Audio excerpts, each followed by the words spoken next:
The Cartoonist by Betsy Byars. Read by Kerry Shale. Chapter 1. Alfie! What? You studying? Yes, He lied. Well, why don't you come down and study in front of the television? It'll take your mind off what you're doing, His mother called. He didn't answer. He bent over the sheet of paper on his table. He was intent. Did you hear me, Alfie? I heard, He called without glancing up. Well, come on down. She turned and spoke to Alma. Who's the announcer that says that on TV? It's some game show. He says, come on down, and people come running down the aisle to guess the prices. I don't know, Mom. I don't watch that junk, Alma said. But you know who I'm talking about. Alfie Mason, come on down. Alfie didn't answer. He was drawing a comic strip called Superbird. In the first square, a man was scattering birdseed from a bag labeled Little Birdseed. In the next square, little birds were gobbling up the seeds. In the third square, the man was scattering birdseed from a bag labeled Big Birdseed. In the next square, big birds were gobbling up the seeds. In the fifth square, the man was scattering huge lumps from a bag labeled Giant Birdseed. In the last square, a giant bird was gobbling up the little man. There was a smile on Alfie's face as he looked at what he had done. At the top of the drawing, he lettered in the words Superbird. He was going to do 12 of these super comic strips, he had decided, one for each month. When he got through, he would call it Super Calendar. Maybe he would get it published, and later, when he learned how, he would animate Superbird, make it into a film. Whenever he drew something, he always saw it in motion. Alfie! His mom called again. I'm busy, Mom. I'm studying. Well, supper's ready. Oh, come down right now. I am. I just want to get my papers in order. If I leave them in a mess, sometimes I can't. He trailed off. He now had 2 strips for his calendar, Superbird and Super Caterpillar.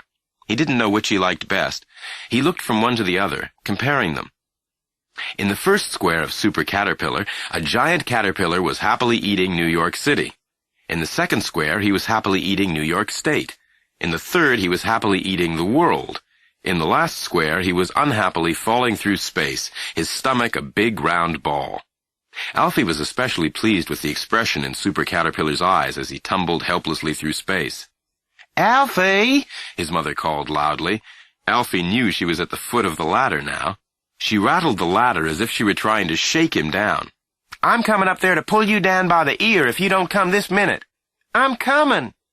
He got up quickly and turned his papers face down on the table. He started for the ladder that led downstairs. Coming down from the attic was like getting off one of those rides at the amusement park, Alfie thought.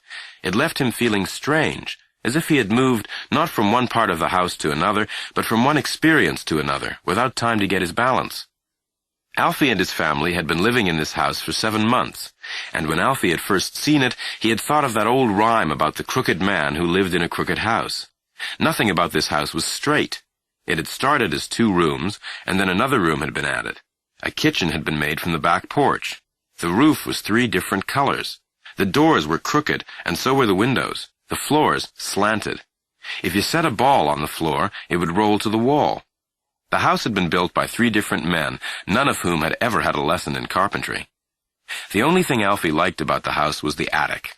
That was his. He had put an old chair and a card table up there, and he had a lamp with an extension cord that went down into the living room. Nobody ever went up but Alfie. Once his sister Alma had started up the ladder, but he had said, "No, I don't want anybody up there." She'd paused on the ladder. Why not? Because... He had hesitated, trying to find words to express his meaning. Because, he said finally, I want it to be mine. Alma had nodded. She understood how important it was to have things of your own, because their mother used everything of Alma's, from her cosmetics to her shoes. Now Alfie closed the trap door, easing it down because it was heavy. He climbed down into the living room.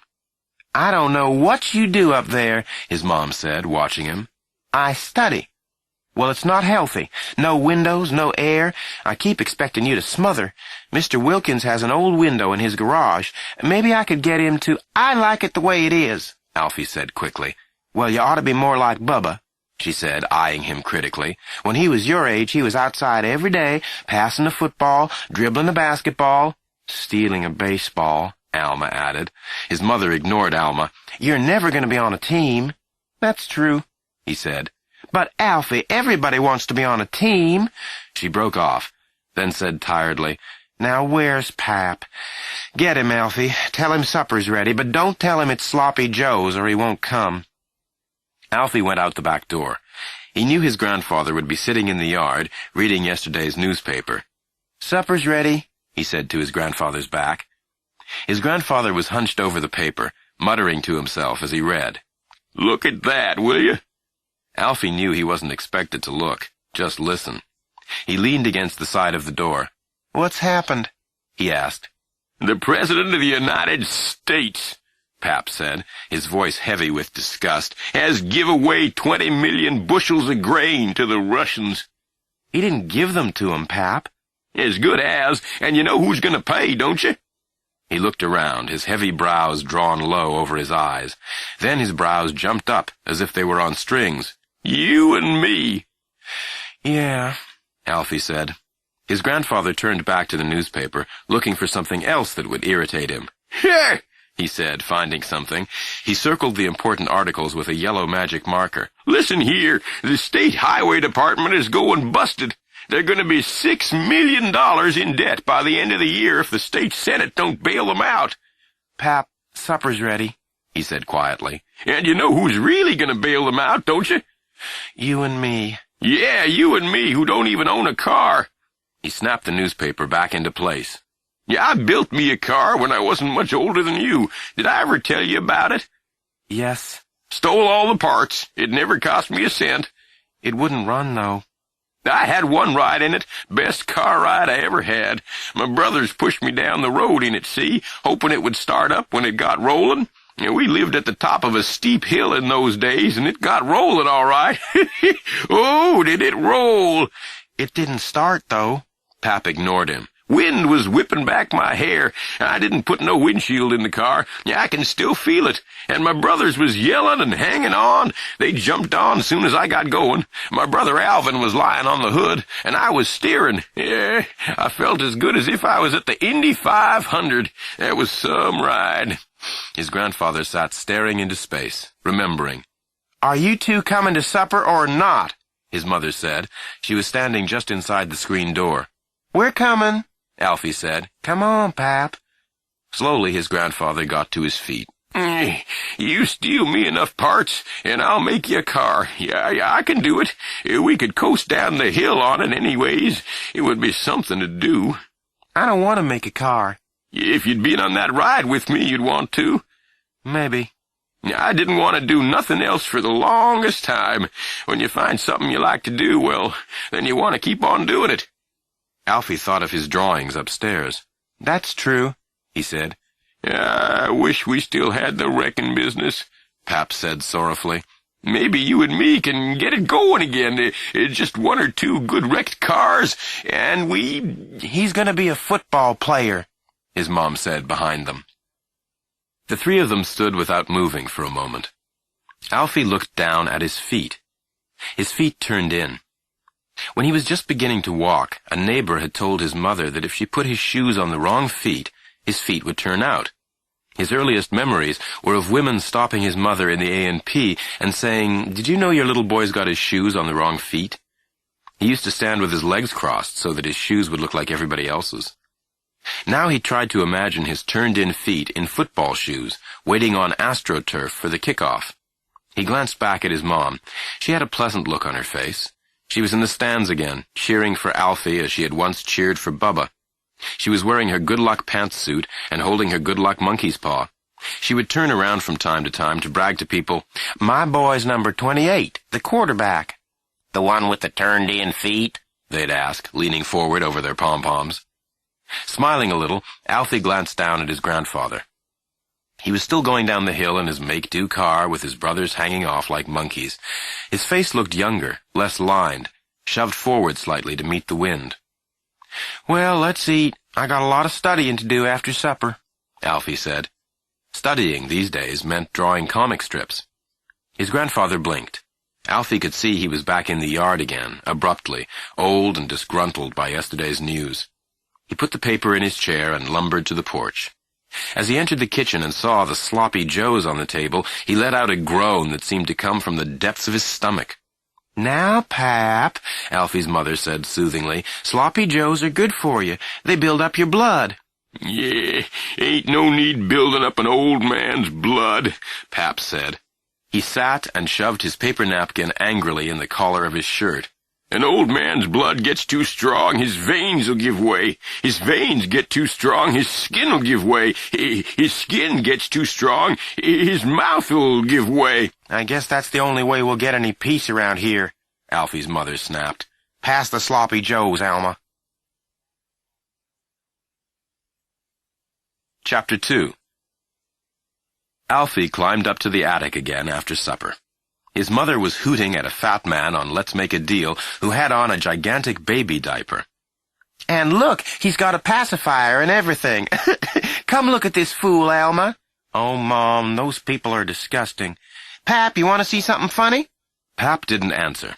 He was making his way to the back fence, where he hoped to talk politics with his neighbor, W.C. Spivey. This was a nightly occurrence in good weather. Just after the evening news, he and W.C. would meet at the back fence to curse politicians, newscasters, and the President of the United States. It was the happiest time of Pap's day. He stopped at the back fence. "Hey, Governor!" he shouted. It was what he called Spivey. Spivey called him the Colonel. Neither title was earned. "Oh, Governor!" Alfie pulled himself up into the attic, and as he always did, turned his head to the rafters. There were his drawings. They hung from every beam, every board. He never looked up without feeling better.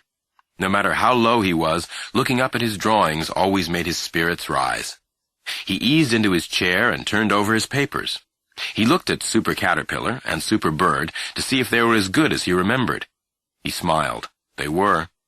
He leaned Super Bird against a jar of pencils so he could glance at it as he worked. He took a fresh sheet of paper and started on another super strip. He had it all planned. The idea had come to him when he had seen his mother painting her fingernails at the supper table. He might have missed it if Alma hadn't said, "Mom, don't polish your nails at the table. This isn't a beauty parlor." "I'm almost through." She finished the last nail and held out her hands.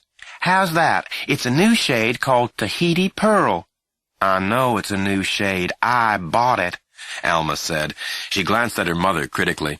"And put the top back on tight." At some point, Alfie thought, Alma had become the parent, his mother the child. Alma was the one who was stern, who never gave in. Alma was the one who bossed him, who told him what to do.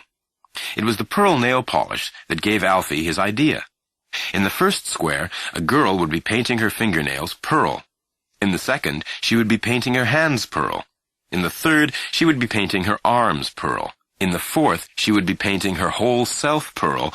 In the last square, a giant would appear, pick her up, and set her in a tacky ring. He would call it Super Ring, and he knew just how the girl's face would look in that last square, as she sat yoga fashion in the tacky ring. As soon as he got the idea, he wanted to tell everybody at the table about it. He looked up. His mom was waving her fingers in the air to dry them. Pap was picking suspicious-looking things from his sloppy joe. Alma was reading a book beside her plate. Alfie decided to keep this idea to himself. No one would think it funny, especially his mom. He'd only made her laugh once that he could remember. His brother Bubba had been able to make her laugh all the time. Everything Bubba did seemed funny to her. Alfie remembered how she had laughed at the time Bubba sat Dexter Wilkins on the water fountain at school and turned on the water. She had laughed at that until tears ran down her cheeks. "You mean Dexter Wilkins, whose dad owns Wilkins Hardware?" "I knew him in high school." "Yeah, and he had on a pair of new pants." "What kind?" "Green double knit."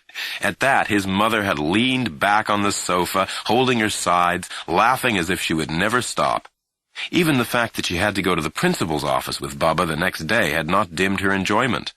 In the principal's office, she burst into laughter again. She had not meant to. She just couldn't help it. Every time the principal mentioned water fountain, or Dexter Wilkins, or green double-knit pants, she had laughed. She had tried to pretend she was coughing. She told them this when she got home, but she couldn't, and in the end the principal got disgusted and dismissed them both. Before they left the building, his mom made Bubba show her the water fountain. Alfie ruled his paper into 5 squares. He drew the lines carefully because he had to save paper. A man at Logan's Printers and Binders had given him a box of old paper, and it was already half gone. Some of the sheets had printing on one side, or smudges or letterheads, but Alfie had learned to use whatever he had. Before he discovered this friend at Logan's Printers and Binders, he had been so desperate for paper that he had torn the front and back pages out of all his school books. The drawing went well. In the first square, the girl looked as if she were really painting her fingernails. Then he skipped to the last square. He wanted to draw that one while it was still clear in his mind. "Alfie!" his mother called from downstairs. He jerked, making a line across his paper. Carefully, he erased it and blew away the scraps of eraser. "What?" he called back. "Are you still studying?" "Yes." "Well, come on down and keep Pap and me company."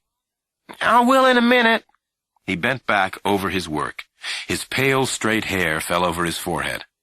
He sketched in the giant, looked at what he had drawn, and erased it.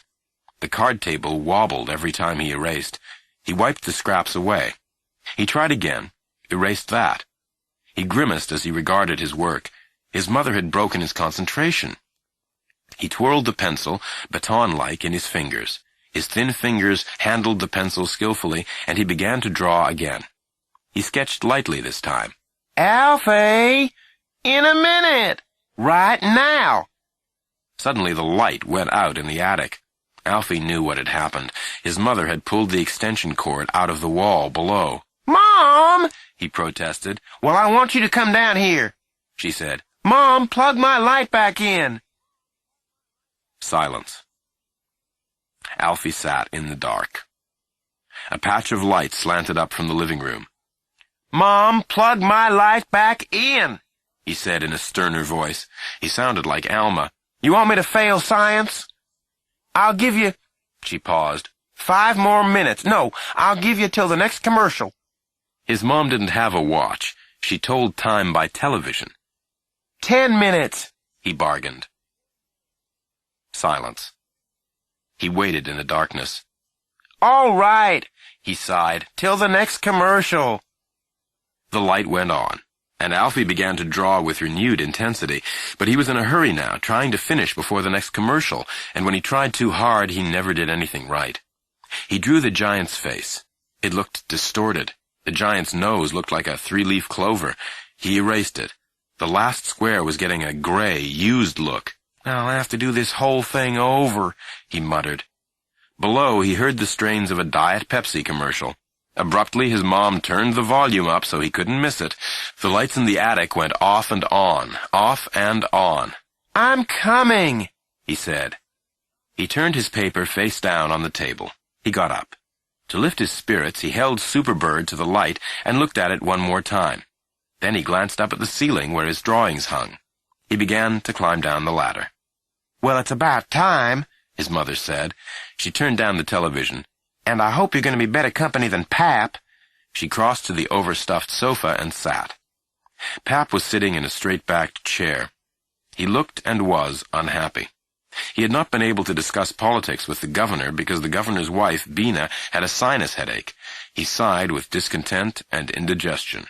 He said, "TV's not as good as radio used to be." Alfie sat down on the sofa by his mom. The springs were broken, and Alfie got the bad cushion. He sank deep. He didn't glance at his grandfather because he knew what was coming, and he didn't want to encourage it by appearing interested. Pap said, "Yeah, I was on the radio one time. Did I ever tell you about it?" "Only 150,000 times," Alfie's mother snapped. Pap went on as if she had not spoken. "It was the Major Bowes Amateur Hour. I did 11 bird calls and ended up whistling 'Listen to the Mockingbird.' I got more applause than anybody." "Why didn't you win then?" Alfie asked in spite of himself.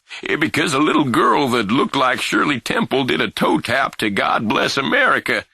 Oh. Her relatives sent in more than 2,000 cards and letters. If it hadn't been for her, I would have won, either me or the boy that played Lady of Spain on the accordion." Alfie glanced at his grandfather, then back at the television. That was the story of his family's life, he thought.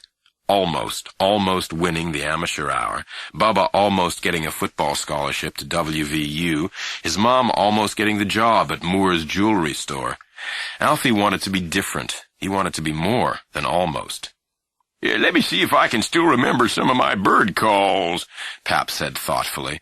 Oh, Pap, not tonight, Alfie's mother moaned. If I have to hear the purple-breasted sapsucker, I'll start screaming. Yeah, all right then. Which one do you want to hear? None of them. I'm trying to watch Dr. Welby, all right? Yeah, how about the bobolink? That was always your favorite when you was a girl. How about the loon? At least that would be appropriate, she said. Well, here's the bobolink for anyone who wants to listen. Pap, have mercy. You know whistling sets my teeth on edge. She put her hands over her ears, but carefully, so as not to disturb her hairdo. Unconcerned, Pap whistled the bobolink call. He ended, paused, and said, Wait a minute, let me try that again. I'm getting rusty. Haven't done my calls in a good while. In a good while? Pap, you did them last night. We sat right in this room and had our television disrupted for 45 minutes while you whistled your head off. Isn't that right, Alfie? She patted her hair. It was a new shade, golden wheat, and she was proud of it. Yes. Well, let me do just one more to make sure I remember. How about the whippoorwill? Pap! As the call filled the small, crooked room, Alfie's mom got up and crossed to the television. She turned the volume up loud. Then she came back and flopped angrily on the sofa. The springs protested. Alfie sat between the two noises, the television and the bird calls. He closed his eyes. In his mind, he went over the drawing of the giant. Suddenly he knew what he had done wrong. He had tried to show too much of the giant. Just the head would be enough, with the ring held right at the front of the picture. He smiled to himself. Tomorrow. Chapter 3. Hey, Elizabeth, Tree Parker yelled. take my picture. Take a picture of me and Alfie. Alfie said, Oh, come on, Tree, will you? I gotta get home. I've gotta study. It was after school, and Alfie was eager to get to his drawing. Well, can't you wait just 1 minute? I want Elizabeth to take our picture. Oh, Elizabeth! Alfie and Tree were standing on the sidewalk in front of Elizabeth Elner's house. Elizabeth was posing her cat on the front steps. The cat had on a doll's hat and sweater. Elizabeth was spending a lot of time getting the angle of the hat just right. She ignored Alfie and Tree. All right, Elizabeth, we're gonna leave, Tree warned. This is your last chance to take our pictures. Tree loved to have his picture taken. The people he envied most in the world were the people at football games who managed to jump up in front of the TV camera and wave. Elizabeth stepped back and took a long, critical look at the cat. Now don't you move, she warned. She looked through the lens of the camera and got the cat in focus. Watch this, Tree whispered to Alfie. He began sneaking up the front path. Tree had got his nickname in 2nd grade when he had taken the part of a weeping willow in an ecology play. Not until the class saw him standing there, wrapped in brown paper, artificial leaves in his hair, did they realize how much like a tree he was. Now no one, not even the teacher, called him anything else. Slowly, his long arms and legs angling out, glancing back to see if Alfie was watching, Tree moved closer to Elizabeth and the cat. Apparently unaware, Elizabeth said, Because if this picture comes out, I'm going to enter it in the Purina Cat Contest. Tree slipped closer to the steps. Then, just as Elizabeth was ready to snap the picture, he jumped forward, arms out, and said, Scat! He was like a bundle of sticks in motion. The startled cat jumped to the sidewalk and disappeared in the bushes. Elizabeth spun round. Her face was red. Now look what you done, Tree. If that cat snags my sister's good doll's sweater, you're gonna get it. Oh, am I scared? Tree said. His limbs trembled. I mean it, Tree Parker. Come on, Tree, Alfie said. I've got to get home. Elizabeth advanced. If that cat comes back without his outfit, my sister only let me use it because I promised nothing would happen to it, and if he comes home without it, Tree, What you gonna do? let's go, Alfie said. Well, I want to find out what she's gonna do. What you gonna do, Elizabeth? Just wait and see. Come on! Alfie grabbed Tree by the sleeve and pulled him away. Reluctantly, Tree began to walk down the sidewalk. I wouldn't let her take my picture now if she got down on her knees and begged, he said. He spun around. "You're not taking my picture now, Elizabeth," he said. "Then quit posing," She called back. "I wasn't posing. Alfie, you saw me. Was I posing?" "No," Alfie lied. "Anyway, why didn't you help me? You never want to do anything anymore." "She wasn't going to take your picture, Tree." "I know, but if you'd have helped, we could have got the camera away from her and taken pictures of each other and of her trying to get the camera away from us. It would have been fun. Listen, let's go back, and I'll distract her while you grab the—" "I've got to get home," Alfie said. "I know, you've got to study." The way he said the word showed what he thought of studying. "If you want my opinion, you'd do better not to study so much. Look at me. I never study, and I get all A's and B's." He broke off and turned to Alfie, smiling. "Hey, did I ever tell you about Elizabeth in kindergarten?" "Tell me while we walk." "You'll love this, Alfie. Her mom sends her to this special kindergarten, see, so she could get into first grade early. Her birthday's in February. And in this kindergarten, they have Red Day and Yellow Day and Purple Day and Orange Day and Green Day. And on Red Day, Alfie, you get red Kool-Aid and red stars for good work. On Yellow Days, it's yellow Kool-Aid and yellow stars. So, Elizabeth takes this test, see, to find out if she's ready for first grade, and the first question they ask is to name the days of the week. Elizabeth knows that. It's the one thing she's really sure of. "The days of the week," she says. You know how important her voice gets when she knows the answer. "The days of the week," she says, "are red, yellow, purple, orange, and green." That's why she flunked the test, Alfie, and ended up in our grade. That's why— Hey, let's double back and ask her what day it is. I'll say— "I gotta go, Tree. This is my corner." "Oh, all right. Come up later if you get through with your studying." They parted, and Alfie walked towards his house. The house looked even stranger from a distance. A house made without a plan. Alfie liked the idea. 3 men started building a house. You two start at those corners. I'll start over here. They'd begin.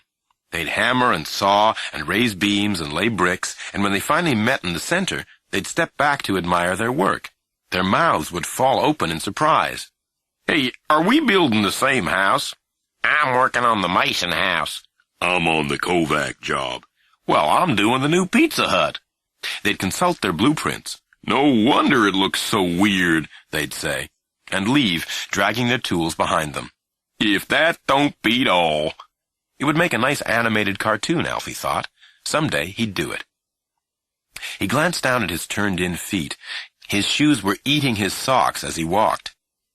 He had once said he could make a cartoon about anything. Life was very close to cartoons, he had said, whether you liked it or not. That's why they were funny. Cartoons took life and sifted out the beauty, the sweetness, the fleeting moments of glory, and left you as you really were. He could do a cartoon about himself, he thought, about his turned-in feet. That was the stuff of cartoons. No beauty or sweetness, no moments of glory in turned-in feet. In the first scene, he'd be walking down the sidewalk with his turned-in feet, and he'd meet a man with regular feet. The man would say, "Turn those feet out, son." In the next scene, he'd meet a woman. She'd say, "Better turn those feet out, sonny." In the next scene, he'd meet a group of children. They'd yell, "Hey, turn your feet out like us. Look at our feet. See how they turn out?" In the last scene, he'd meet a duck and a pigeon. They'd say, "Your feet look all right to us." And the 3 of them would waddle off into the sunset. He smiled. He came to the front door of the house and paused before entering. The smile left his face, because he was afraid he couldn't get to the attic before his mother caught him. "What happened at school?" she'd ask, eyes shining. She loved gossip, even about people she'd never heard of. "Nothing." "Oh, come on, something must have happened." "No." "Come on, I've been sitting in this house with nothing but pap and TV for company. What happened?"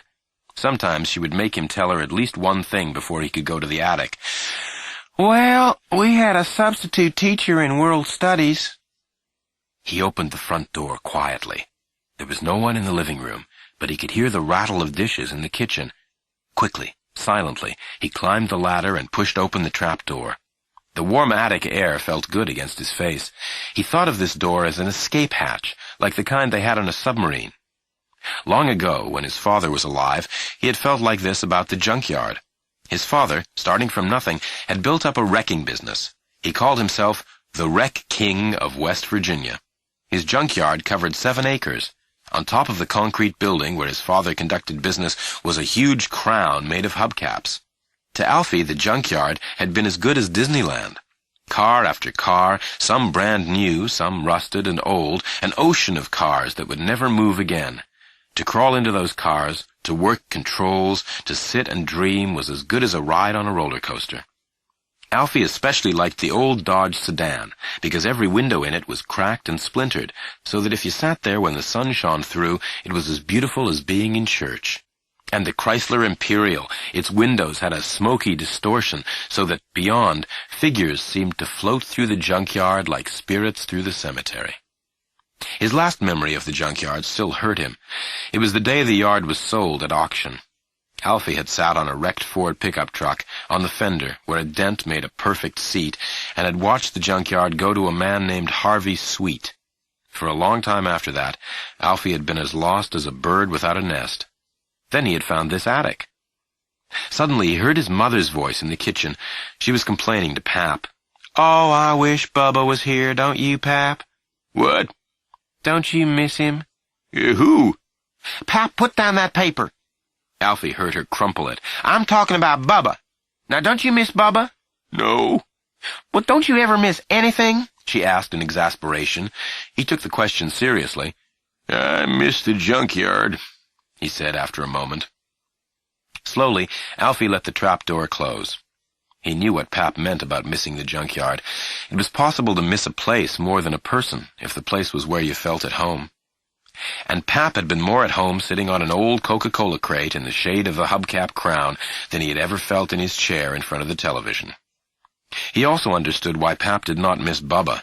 He himself was glad Bubba was gone, working at a gas station in Maidesville, married to a girl named Maureen. There was something about Bubba that overshadowed everyone, like the walnut tree in their old yard whose leaves were so thick nothing could grow beneath. Its shadow had been as black at noon as it was at midnight. Well, I do miss him, his mother said loudly below. She had come into the living room and was standing right below the trap door. Something was always happening when Bubba was here. It was like all the life and all the fun went into Bubba. And the other children, well... Alfie wished suddenly there was an easy way to close the ears. He could hear too much in the attic. You could shut your eyes, he thought, block out everything you didn't want to see, but the ears... Alfie sat down quietly at his table. He did not turn on the lamp. A little light filtered in through the slits in the eaves, a soft, dusty light, like in very old paintings. Oh, I'm going out, his mother said below. Where to? Out! Well, if you're going to the beer hall, wait for me. You got any money, Pap? She sneered. They don't take food stamps. Yeah, they take Social Security money, don't they? The government ain't made a law about how we spend that, have they? Alfie heard the front door close. He reached out and turned on the light. He looked up at his cartoons, his comic strips, his drawings. With one hand he reached for a pencil, with the other a fresh sheet of paper. A slight smile came over his face. He was home. Chapter 4. Alfie lay in his bed. He was staring up at the ceiling. He did not see the sheets of pale plywood or the dark nail heads, because in his mind he was looking beyond the ceiling into the attic. Alfie squinted his eyes. He tried to imagine the house without ceilings, with only the rafters. He imagined his cartoons, sellotaped, pinned, tacked to the underside of the roof, hanging down, enlivening the whole crooked house. He imagined people dropping by the house to look up at his drawings the way they went into the Sistine Chapel to see Michelangelo's. Someday, the attic would be famous. This is where he began his cartoons, they'd say. There would be people filing through, climbing, one by one, up the ladder to the attic. There would be a souvenir stand where copies of his comic strips could be bought, and machines where his cartoons could be viewed for a quarter. He shifted and sighed. He was restless. He could not fall asleep. He knew this was because of the comic strip he had drawn after supper. He had been so pleased with it that he had taken it down to show his mother. And what's this? Squinting, she had turned it first one way and then another, as if it were a modern painting. Like that, he had said, putting it right. He looked over her shoulder with a pleased, expectant smile. It was the strip about his turned-in feet, and she would have to laugh at that. When he was little, she had laughed about his feet all the time and called him Duck and Pigeon. For the first time, he had felt secure about pleasing her. What is this thing? It's a comic strip. I drew it. She held it at a distance to see it better. It's about me, he went on. Don't you see the feet? What feet? Turn up the light, Pap. It's as high as it can get, Pap said. 40 watts is 40 watts. She tried turning the strip of paper sideways. Never mind, Alfie said angrily. He snatched it from her. The paper tore. I want to see your drawing, she said, offering to take it again. Never mind. Well, just 'cause I can't tell which way is up, that's no reason to get mad, is it, Pap? Getting mad runs in our family, Pap said, leaning back, getting ready to start a story. Did I ever tell you about the time Cousin Cooley and me— Yes, I've got to study, Alfie said. Well, leave your drawing or your cartoon or whatever it is, honey, and I'll look at it in the morning. Holding the comic strip to his chest, he went quickly to the ladder. Well, the way it started was that Cousin Cooley had got himself what he called an antique can opener. Bought it off Jimmy Hammond at the hardware. Well, soon as I seen it, I knew that Alfie had slammed the trapdoor shut, and he had sat in the attic until they were all in bed. He had heard the water in the basin as Alma washed her hair, the brushing of teeth, the flushing of the toilet, the dropping of hairpins, and then finally the snores. He pushed aside his blanket. They were all snorers. Pap was the loudest. Alma was the quietest, with just a ladylike wheeze. He had told her that once as a compliment, and she had erupted like a volcano. Don't you ever say I snore. I do not snore. His mom snorted every once in a while, as if she had thought of something funny. Alfie closed his eyes. He suddenly found himself thinking, as he had earlier, of the one and only time he had made his mother laugh. He and Tree had been coming down Elm Street one evening on their way home from the fall festival at school. Tree had been talking about the general sorriness of the booths. Did you go in the haunted house, Alfie? It was Mrs. Lawrence's room? No. Well, some girl in a witch suit, I think it was Jenny DiCarlo, said, "And now you have to feel eyeballs." And I knew it was going to be grapes. But, Alfie, these grapes weren't even peeled. He broke off abruptly. Hey, what's going on at the corner? Ahead, they could see two people pushing a car down the street. Alfie and Tree edged closer, sensing the two people were not just trying to get the car started. Moving from the shelter of one tree to another, they got closer. When they were almost at the corner, Tree said, "Hey, that's your brother. That's Bubba. What's he up to?" Alfie ran forwards in his concern. What are you doing, Bubba? He glanced over his shoulder at the deserted street behind him. Bubba, smiling, turned to Alfie. The other boy was Goat McMillan. "Is this your car, Goat?" Tree asked. He was standing apart, keeping himself separated from what might be trouble. "No, it's not his car. Goat wouldn't have a car like this, would you, Goat?" Bubba said. Not if I could help it. "But whose car is it?" Alfie asked. It's Perry Fletcher's. The sound of the name on Goat's lips caused Bubba to double over the fender with laughter. "Who's he?" Bubba and Goat were laughing too hard to answer. Alfie reached out and touched the sleeve of Bubba's football sweater. "Who's Perry Fletcher?" Bubba straightened. "Perry Fletcher's his boss, see? And all he can do is talk about his car and his boat and his stereo and how wonderful everything he owns is. So me and Goat see Perry Fletcher park his car in front of Maria Martini's house and go inside. We know the car's brand new, see? We know this is the first time he ever drove it." "But why are you pushing it down the street?" Alfie asked in a worried way. Because we're gonna hide it in somebody's driveway," Goat explained. "Yeah, and then we're gonna go back and sit on Goat's porch, see, and watch Perry Fletcher come out and find his new car gone." Goat broke in with, "If I know him, he'll call the fuzz first thing. 'Officer, officer, come at once. I've been robbed. Hey, hey.'" Bubba was laughing so hard he could barely speak. "Hey, let's hide it in Big Bertha's driveway." Big Bertha was their algebra teacher. I don't think you ought to be doing this, Alfie said. Again he glanced up and down the deserted street. Yeah, we'll put it in Big Bertha's driveway, Goat said. Hey, this is better than Friday. He turned to Alfie and Tree. See, last Friday we let the brakes off Ted Koppel's Buick and pushed it into a towaway zone because Ted Koppel wouldn't let me copy his math, and then we went into a phone booth and called the police and pretended to be irate citizens. Maury Hutchinson was the irate citizen, and he demanded that the police do something about illegal parking in front of the high school.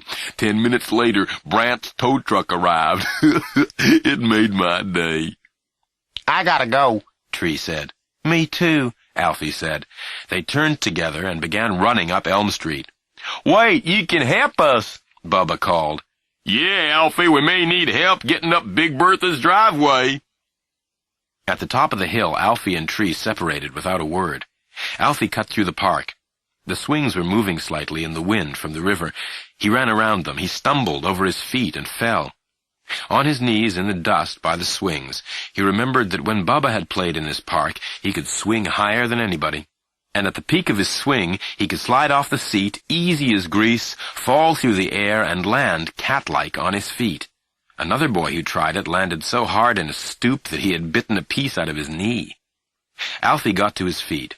Running again, he left the park and ran through the Lanleys' yard. A dog barked.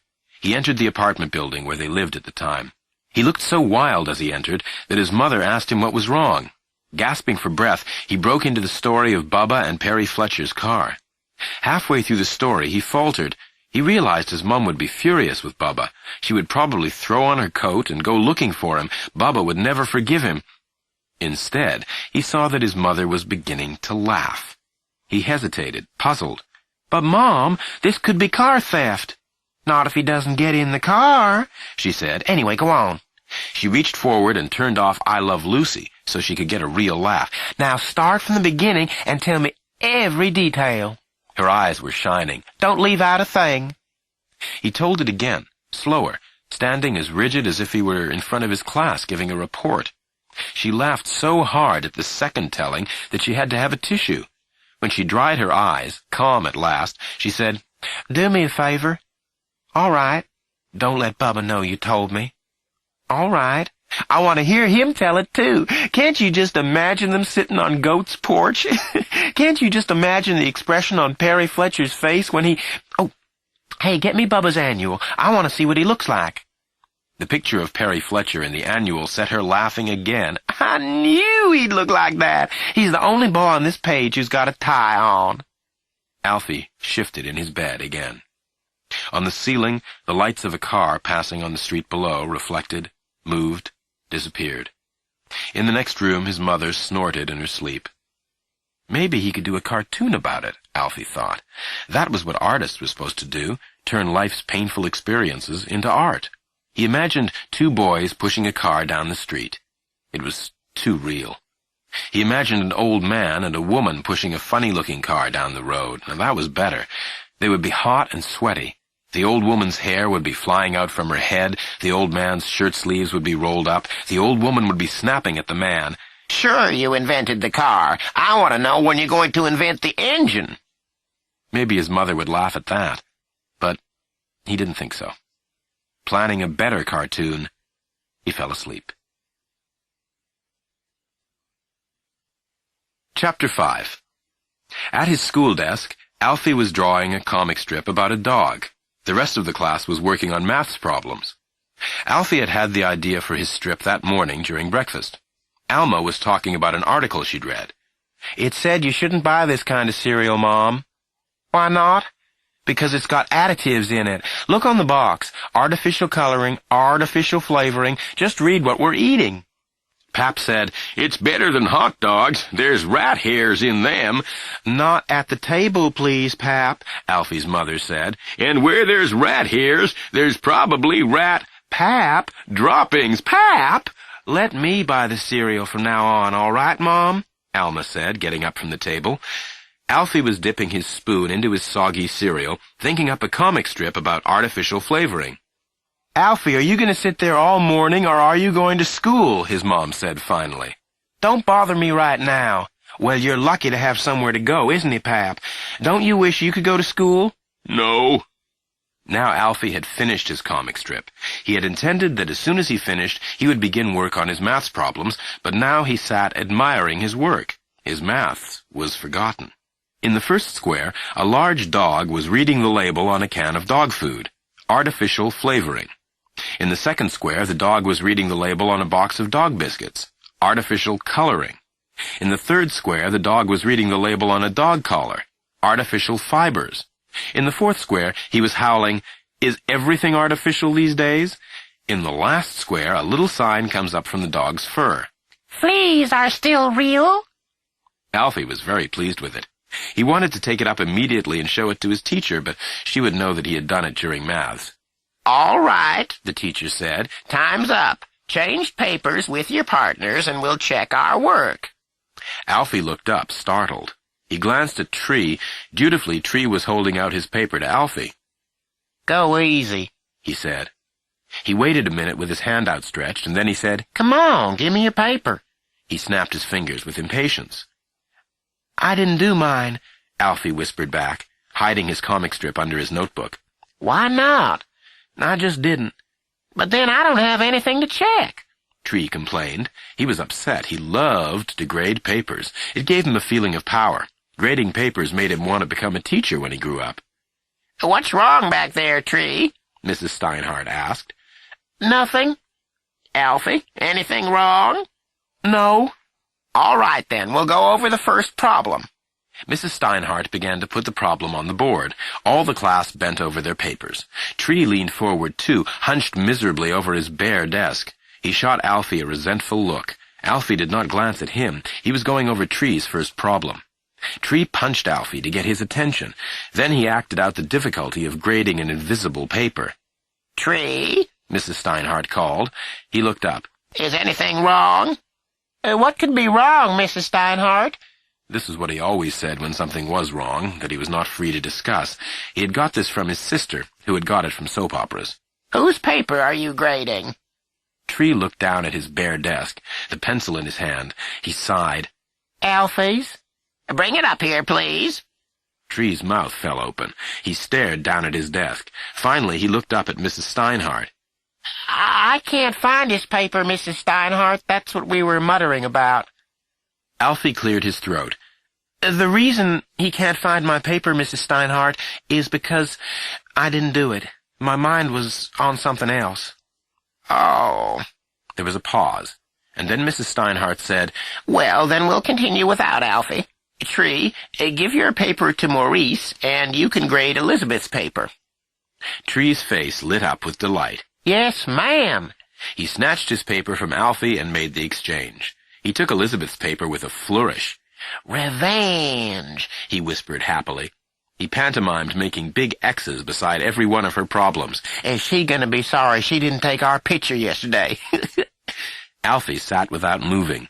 He thought about going up to Mrs. Steinhardt after class and explaining why he didn't do his maths, but he knew he didn't have a good enough reason. Not comic strips. She wouldn't buy that. Maybe he could say he had an attack of something. He sat silent and miserable. Tree punched him. She missed number 3, he whispered, his voice rising with delight. Subtracted instead of added. He bent over Elizabeth's paper again, pencil poised for action. He began to whistle through his teeth. Alfie slumped lower in his desk. Beside him, Tree straightened abruptly. His hand shot into the air. Oh, Mrs. Steinhardt, he called. Is that a 2 or a 3 on the second line? It's a 3. She went over the number with her chalk. That's what I was afraid of, Tree said, singing the words in his joy. He made an elaborate X beside the problem. To Alfie, he hissed, She's missed 2 out of 5. Bet she's really sorry she didn't take our picture. Alfie nodded by lowering his head. He lifted his notebook and glanced at his comic strip of the dog. He pulled it into view. It made him happy when one of his cartoons came out just right, but now he didn't smile. Tree's long arm was waving in the air again. Oh, Mrs. Steinhardt, she sighed. Yes, Tree. How many can you miss and still pass? Well, this isn't a test, Tree. I know, but if it was a test? Well, there are 10 problems. Everyone should get at least 7, though I would like to see everyone have a perfect paper. Too late for everyone to get a perfect paper, Mrs. Steinhardt, Tree said cheerfully. Tree nudged Alfie. If she misses one more, she's... He made a down gesture with his thumb. Alfie nodded without enthusiasm. He took his comic strip and slipped it carefully in the back pocket of his notebook in a pocket for special papers. When he got home, he would put it up on the rafters in the attic. It deserved a place of honor, he thought, even though it couldn't cheer him up now. Also in the pocket was a comic strip he had done the day before during English.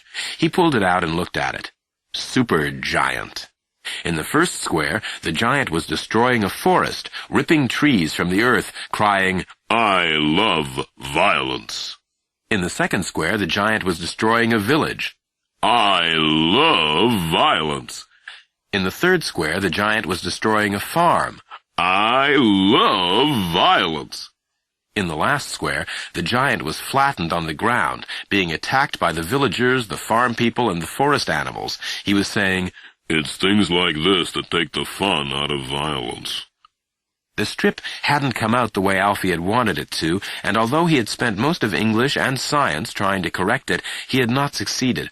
He saw now that he had failed because he had tried to put too much into each square. Perhaps if he... Beside him, Tree was desperately going over Elizabeth's paper one more time. "Give me my paper, Tree," Elizabeth said. She tried to snatch it from him. In a minute, in a minute." He waved her away with his long arms. "I just want to make sure there aren't any more mistakes. Tree, give me my paper. Mrs. Steinhardt, Tree won't give me my paper." "Tree, I'm just trying to be thorough, Mrs. Steinhardt, like you told us. I know there's another mistake here. I just can't find it." Elizabeth snatched her paper from him. "I'm rechecking this whole thing, Tree, and you better not have made any mistakes either." "Me? Make mistakes?" Tree said. He looked as lofty as if he were in the forest, glancing down at a mere sapling. He took his own paper from Maurice. He fell silent. "By the way, how many did you miss, Tree?" Elizabeth asked scornfully. Tree didn't answer. "All right, class," Mrs. Steinhardt said. "Pass the papers to the front of the room. And, Alfie, I want to see you after school for a few minutes." Alfie closed his notebook. He shook his hair out of his eyes. "Yes'm," he said. Chapter 6. "What did she want?" Tree asked. He had been waiting for Alfie. He was leaning against the lone school-ground tree, his foot propped on a root. He seemed part of the landscape. "Nothing," Alfie said. A line of boys and girls were waiting to board the school bus. One of the boys called, "What did she do to you, Alfie?" "Nothing." He kept walking. All the grass had been worn off the schoolyard, and the dirt was packed as hard as concrete. Tree fell into step with Alfie. "What did she want?" "If you must know." "I must." "She wanted to tell me I'm flunking maths." "That's supposed to be news?" "Also, she wants a conference with my mom." "She must not know your mom." Alfie kept walking, watching his feet. "Nothing against your mom," Tree went on. "I just can't imagine anybody wanting to have a conference with her." Alfie said nothing. He had made a terrible mistake in his talk with Mrs. Steinhardt, one he regretted deeply. In the middle of the talk, he had abruptly decided to take her into his confidence and show her his comic strip about the dog. This had been for 2 reasons. First, he really liked Mrs. Steinhardt, and second, he did not want her to think he was just goofing off during maths. "Wait a minute," he had said. He had hurried back to his desk and got his notebook. He had carried it to her, opened it, and carefully pulled out the comic strip. He had laid it before her like a fabric salesman. "What's this, Alfie?" She put on her glasses. "It's a comic strip, Mrs. Steinhardt. I drew it myself." "This is what you were doing instead of your maths problems?" she asked. "Yes." She looked at the strip. Alfie watched to see if a smile would come over her face. It did, but it was too faint to count. When she looked at Alfie, the smile was gone. "You like to draw, don't you, Alfie? Cartoons and things." "Yes." "But," she got even more serious. She took off her glasses. "But don't you think, Alfie, that there are times to draw? We do have art, you know." I know," he said quickly. The week before they had cut out and colored Indian symbols. School art was as different from cartoons as science was from recess. Mrs. Steinhardt was still talking. And then there are times for maths, and for English, and for science. She made it sound as exact as sorting mail. He picked up his drawing and slid it back into the pocket of his notebook. Yes. Your cartoon is really very good, and I think there's a lot of humor in it. Thank you. And you've made a good point about the way we live today. There are too many artificial things. I myself have started reading the labels on everything I buy. Thank you. Only, you're going to have to do your cartoons after class. I know. I don't want to see you drawing again. You won't. Good. She smiled at him, a big smile now, the one he had wanted to see earlier when she had first looked at his comic strip. You're a smart boy, Alfie, and I want you to do as well as I know you can. That's what I want, too. He paused. Can I go now? He had stumbled over his feet as he left the room. All the time he had been drawing his cartoons, he had secretly felt that they were touched with genius. He had known that if he had shared them with other people, they would have been as delighted as he. Now he had shown them, to his mother, Pap, Mrs. Steinhardt, and nothing had happened. Beside him, Tree was talking about a conference he had had with Mrs. Allen in first grade. I didn't know what I was doing, Alfie. I loved to make letters, see, but they didn't have any meaning for me. Little B and little D were my favorites, but even they were just circles leaning against sticks. Anyhow, the way Mrs. Allen found out I was copying off other people, you'll love this, Alfie, was because I'd copy their names, too. I didn't know it was their names. It was all just a bunch of circles and sticks to me, but... Suddenly, Alfie stopped. He said, I've got to go back. I left my notebook on Mrs. Steinhardt's desk. He didn't know how he could have done such a thing. You can get it tomorrow, Tree said. Anyway, if you go back in there, she'll say, oh, I'm glad you're back, because there are a few more points I'd like to make about your conduct. I've got to go back. I'll lend you some paper if that's... I've got to have my notebook. Tree stopped and looked at him in disgust. What have you got to have? Your pictures? He made a scornful sound as he said the word pictures. What? Alfie stopped walking. Your pictures? Those things you draw all the time? What are those things, anyway? I don't draw. I see you. Today you were drawing a dog. Yesterday it was a giant. Last week it was an octopus. Alfie stood without moving. He felt sick. He didn't know anyone had been watching him. He said angrily, I was not drawing a giant. I saw you. Look, this is me, Tree. I can see everybody in the class. You didn't see me drawing a giant. Well, all right, Tree said, bending. Maybe it was a picture of a huge, enormous man. Alfie said nothing. Which, I may point out, is a giant. Alfie stared up at Tree. There was a hard moment between them. They had been friends since second grade, and yet the friendship had suddenly gone sour. They seemed to move apart, even though no footwork was involved. And today, Tree went on in the same loud tone, I guess you weren't drawing a picture of a dog? Alfie said nothing. So, all right, maybe it was a picture of a canine. Alfie said nothing. Which I may point out is a dog. Without a word, Alfie turned and started for home. When he got to the corner, Tree relented and called to him. Oh, come on, Alfie, I'll go back with you to get your notebook. Alfie kept walking. I was trying to keep you from going back for your sake. One conference a day is enough. Listen, I was thinking of you. Alfie did not turn around.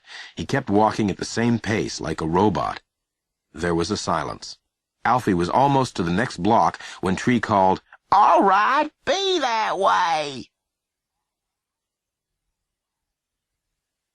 Chapter 7. Alfie walked slowly up the front path to his house.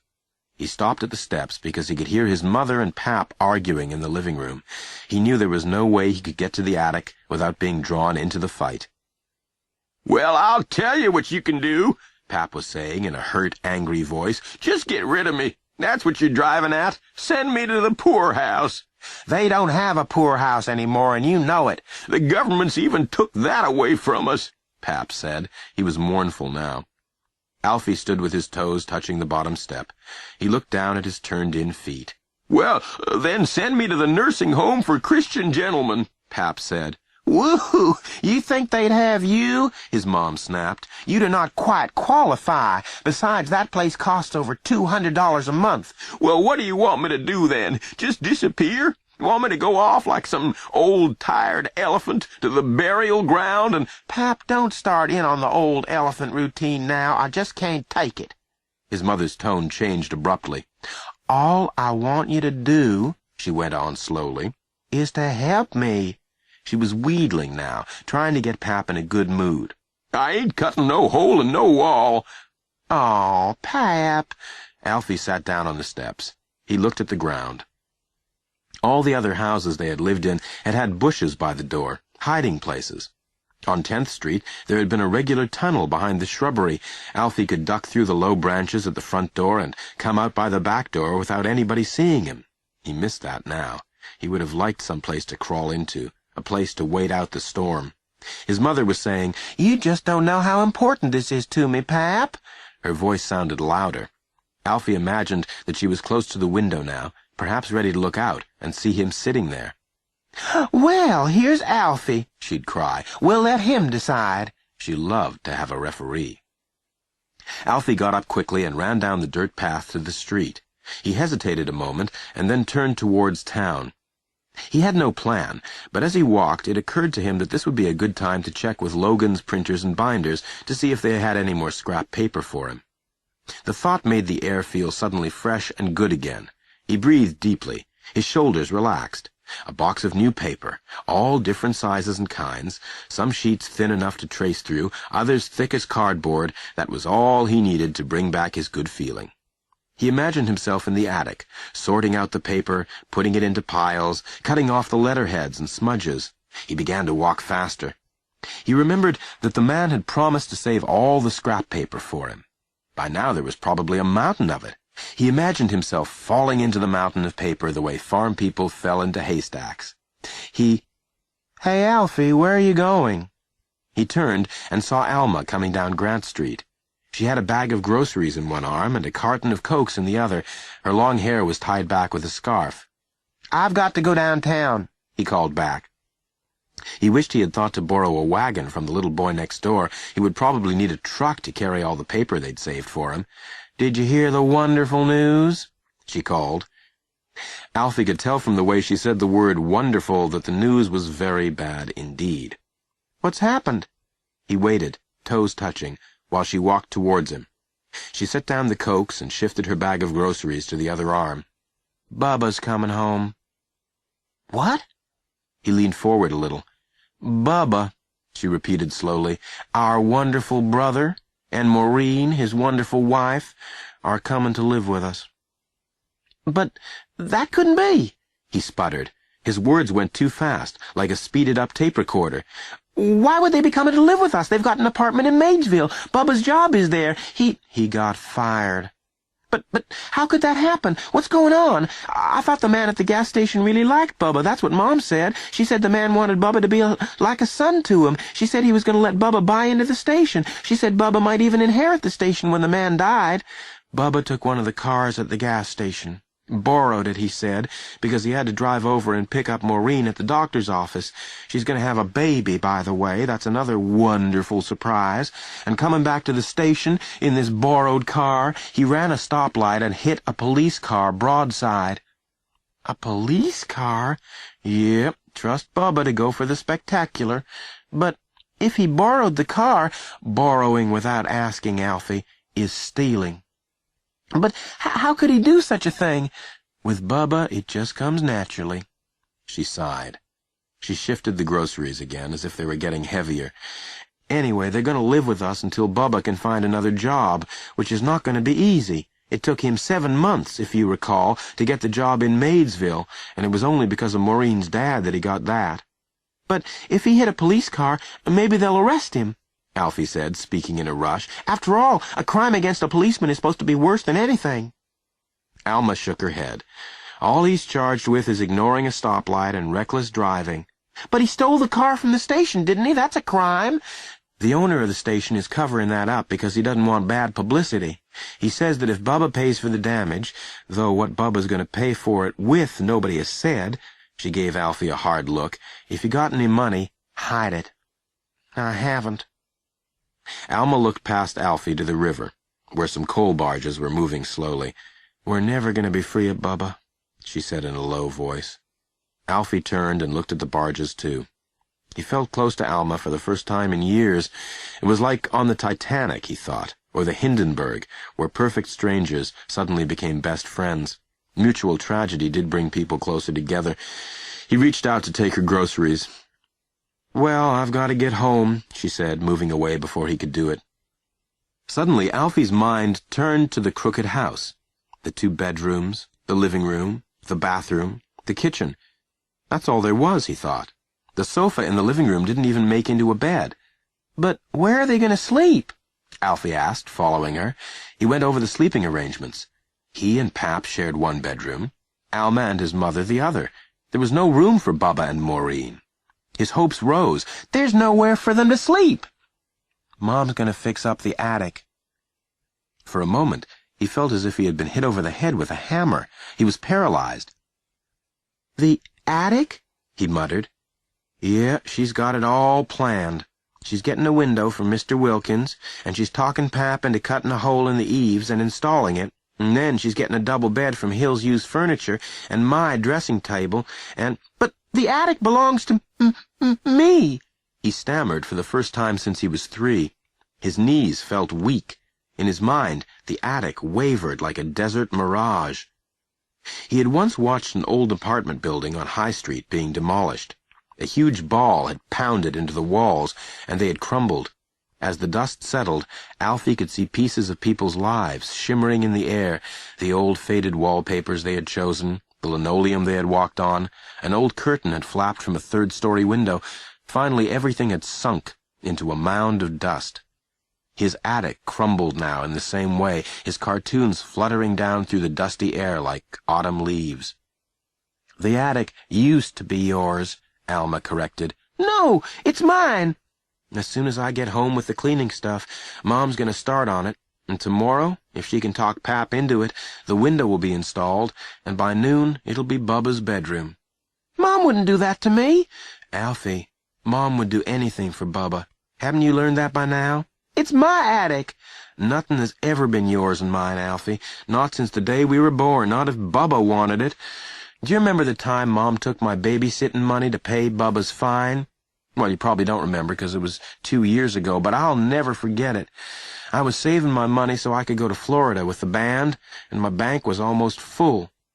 I was so proud, and then I came in one night and put on the light and started over to put my babysitting money in the bank. Remember I had a great big bank shaped like a globe, and I saw that it had been broken open. Pieces were all over the floor. I stopped. I couldn't move. I thought a burglar had done it. I was getting ready to go next door to call the police, and then I saw Pap standing in the doorway, and he said, "Your ma had to have some money for Bubba. He's in trouble with the police." Well, I just stood there. I couldn't move. I could see Mom's shoe by the bank. She had cracked it open with the heel, and all of a sudden I went over, and I took that shoe and I beat the rest of my bank until it was dust. Everything was dust. The Atlantic Ocean, the Pacific, Russia, Africa, the Fiji Islands. She gave a sad laugh. I guess I would still be there beating the world to dust if Pap hadn't stopped me. Do you remember now? I think you cleaned up for me, and you have to remember me crying.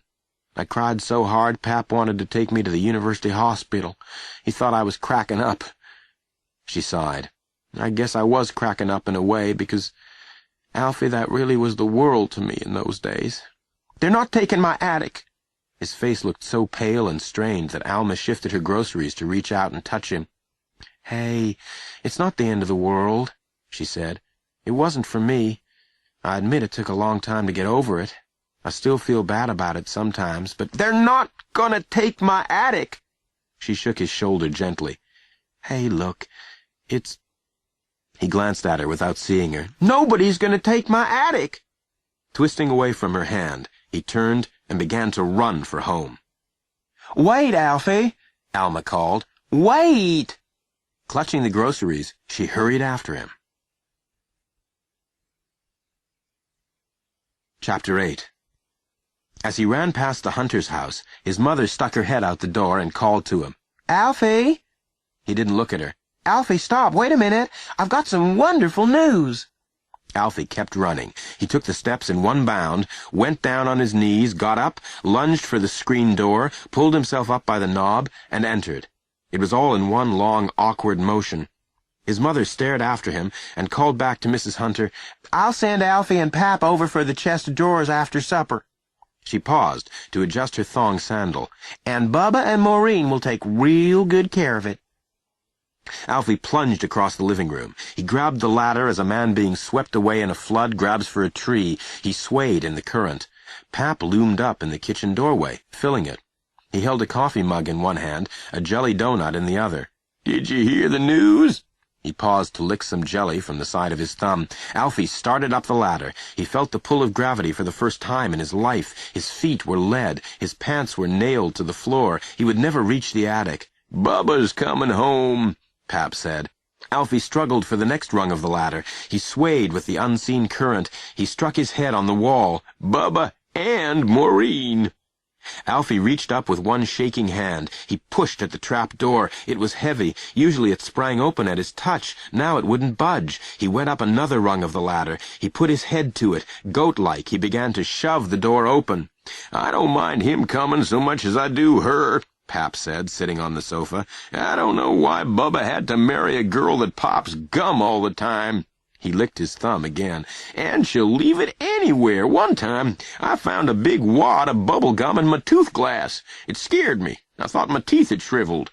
Heaving as if he had climbed a tall mountain instead of a ladder, Alfie pulled himself into the attic.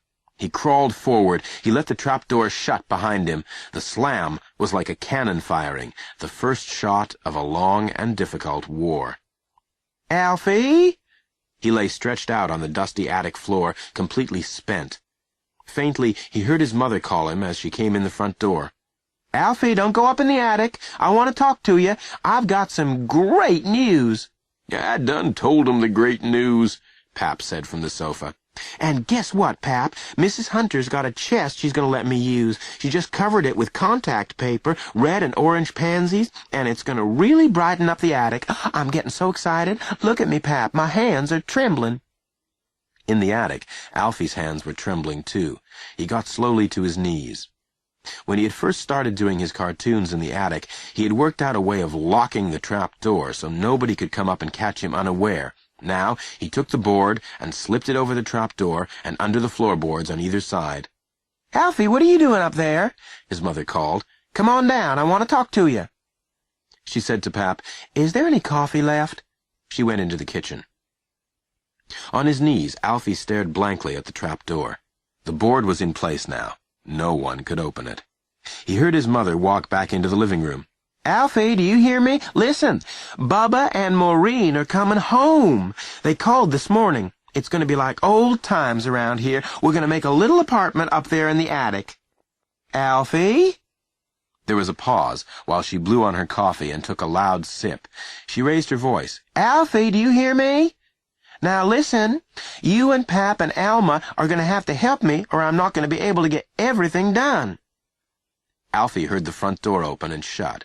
He heard Alma say, "Where's Alfie?" "He's up in the attic and I can't make him hear me.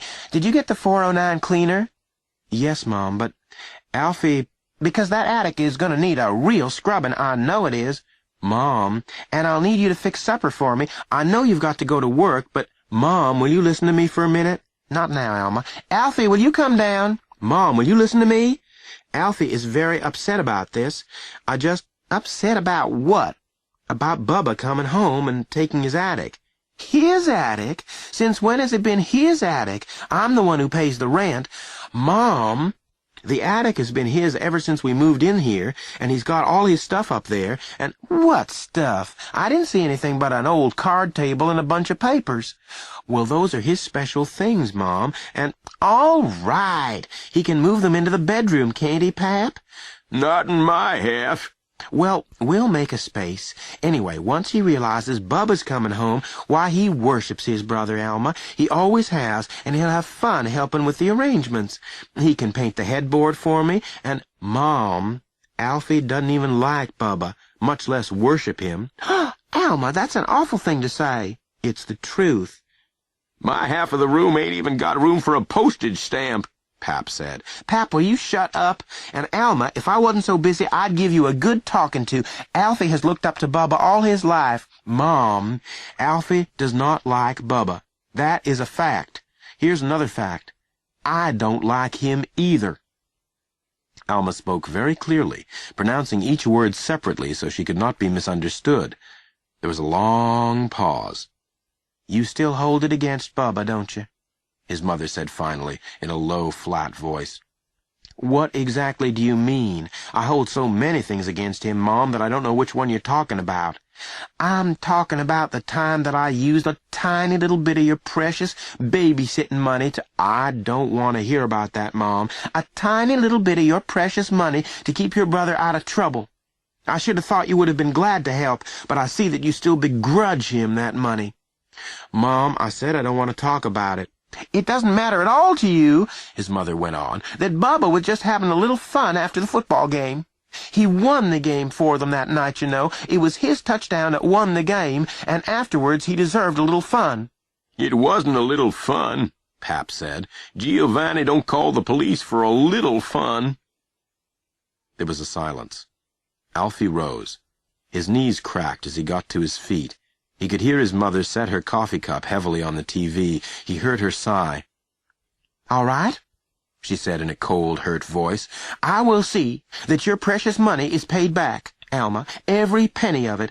I didn't know that you still begrudged—" She made begrudging sound like the worst thing a person could do. Alma said nothing. "Just don't bother me about it now, and I will pay every single penny back." There was another longer silence. Alfie stared down at the barricaded trap door. There was no expression on his face. He felt strange now, as if he were looking through the wood, seeing the three of them, Alma, his mother, Pap. They were as small and distant to him as figures seen from an airplane. When his mom spoke again, her voice was trembling. "All my life, it seems like every time I need people, they all of a sudden turn against me." Alma sighed. "I haven't all of a sudden turned against you, Mom." "Well, you won't help me. You're bringing up old stories that hurt me and make me feel bad. Look how my hands are trembling." "I didn't bring up anything, Mom. Anyway, I am helping. I went to the store, didn't I?" "Yes," she admitted. "And I'm going to fix supper before I go to work. That's helping." "I know, Alma, and I appreciate it." His mother's voice softened. "I knew I could count on you. You and Pap always stick by me." "I'm not putting in no window," Pap said. "Last time I used a saw, I was 15 years old, and I done that." Alfie knew he was holding up the finger with the missing tip. "I'll saw the hole, Pap," his mom said soothingly. "All you have to do is go over to the Wilkins, get the window. It's been stored in the garage for 5 years, so it's bound to need a washing, and maybe you can borrow their hose." She broke off, raised her voice. Alfie knew her face was turned to the ceiling. He knew her expression. "Alfie, will you come down out of that attic?" He did not answer. "Alfie, you come down this minute, or I'm coming up after you." He remained silent, staring at the trap door. "Alfie!" It was a command now. "Come down this minute." Slowly he turned and eased himself down onto his chair. He was trembling a little. He breathed deeply of the warm attic air and sighed. Chapter 9.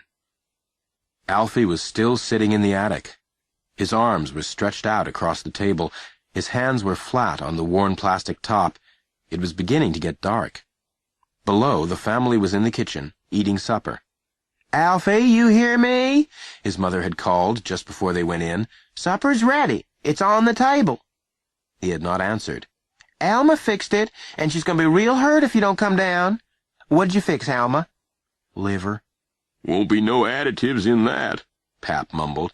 "It's something real good, Alfie, something you like," his mother lied. She had paused, and then she had started thumping on the trap door with the handle of a broom.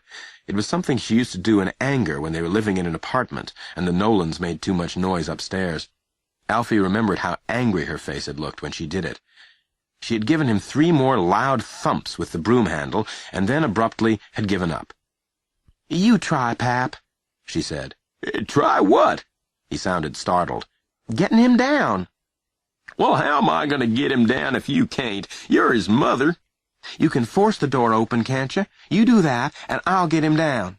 Oh, he's got that door fastened somehow, Pap said in a worried voice. I went up and pushed on it. Elma saw me. I didn't want to push too hard lest he was standing on it. I didn't want to topple him.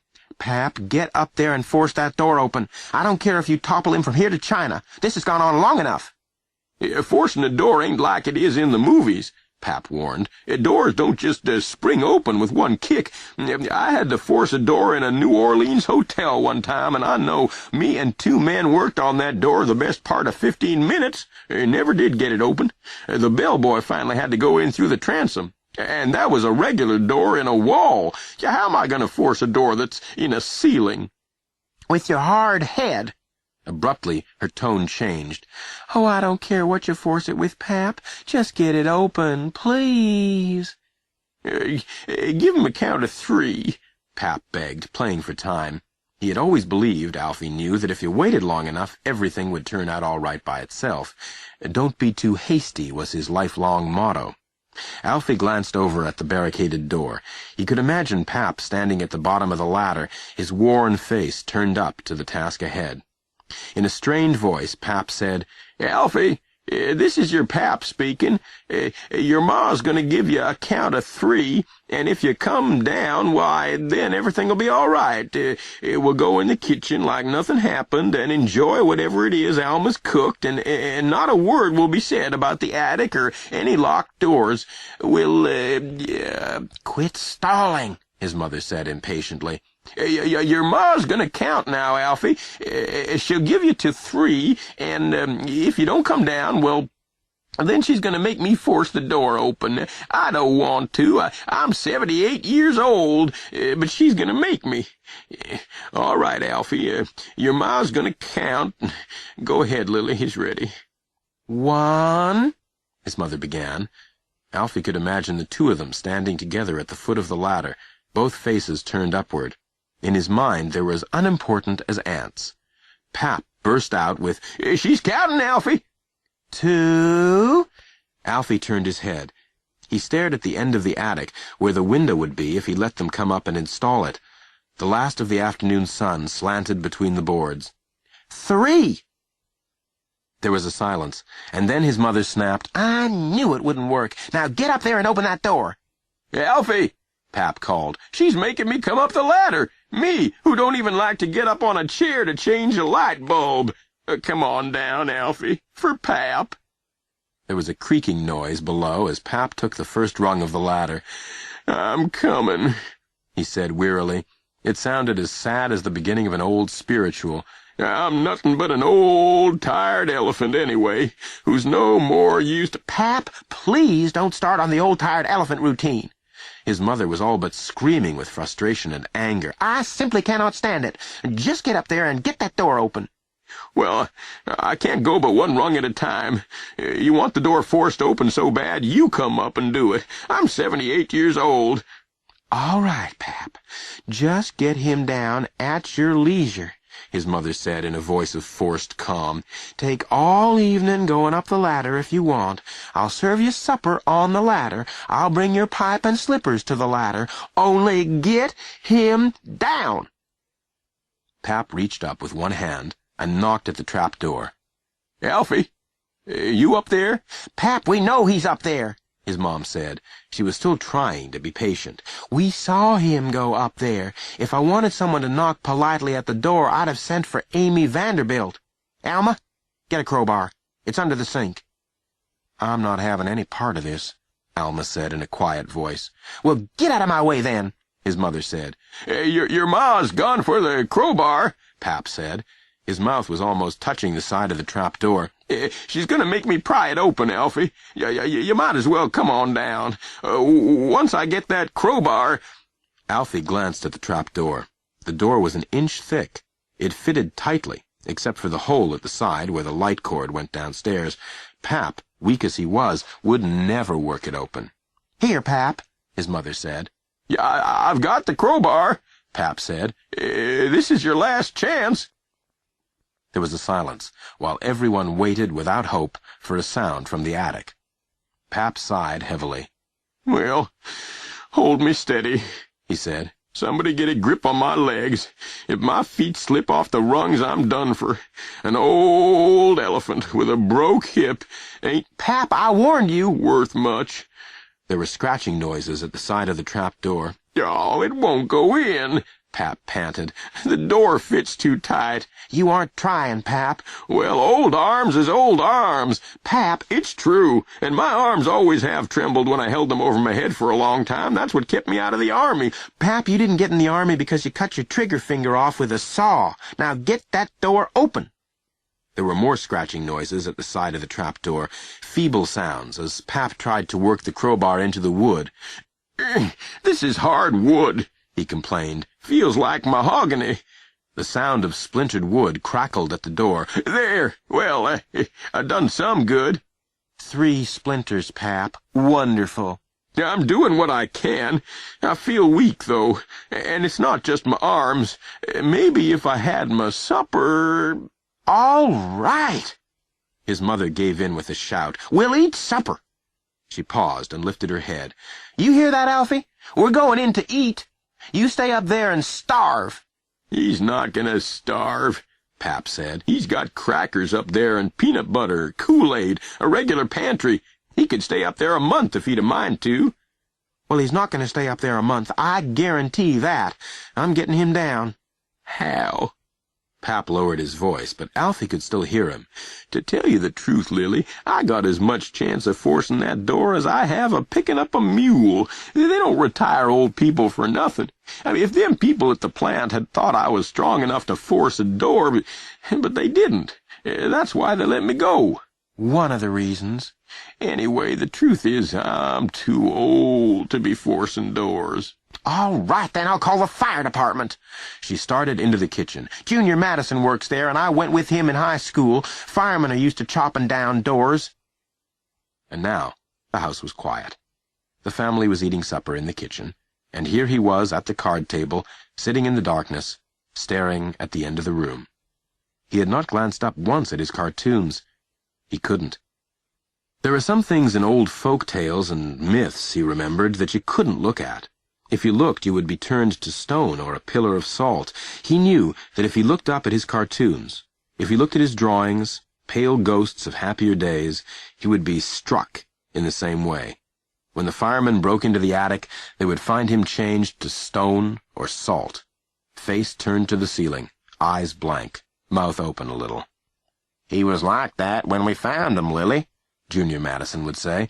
They'd stand around sadly, and then one of the firemen would try to comfort his mother. One thing, ma'am, he'll make a real nice statue. Any park would be proud to have him.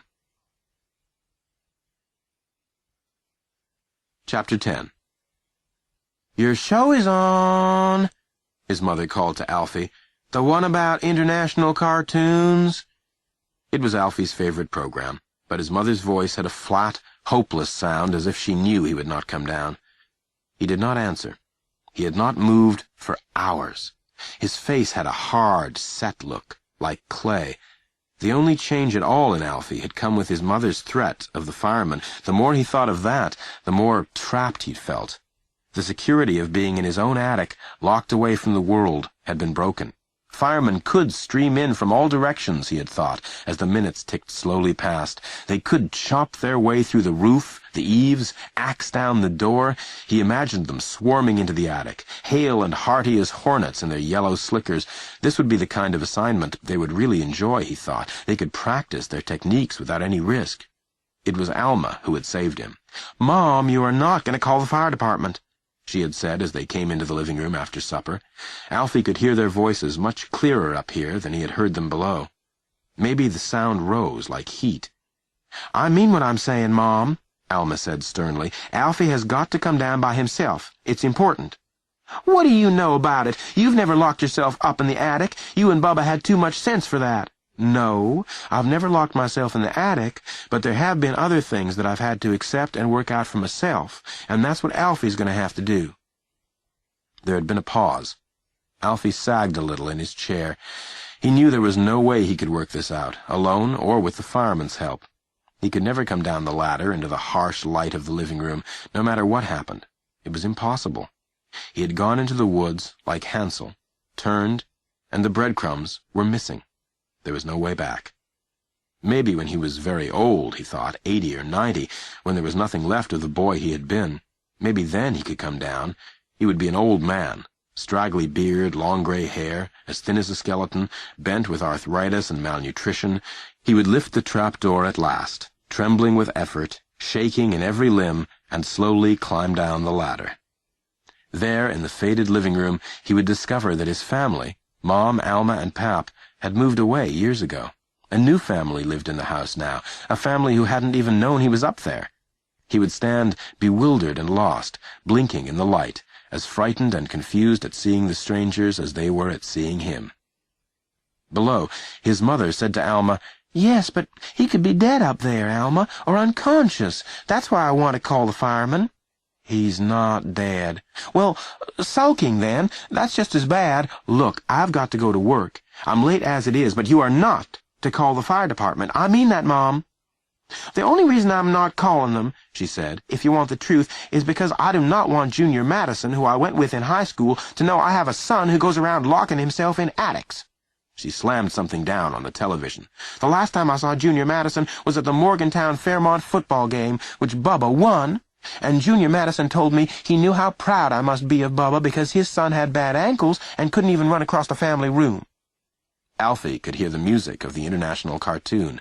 His mother called, "Alfie, this cartoon from Yugoslavia is real interesting. It's about cities that keep building until they turn into atomic explosions."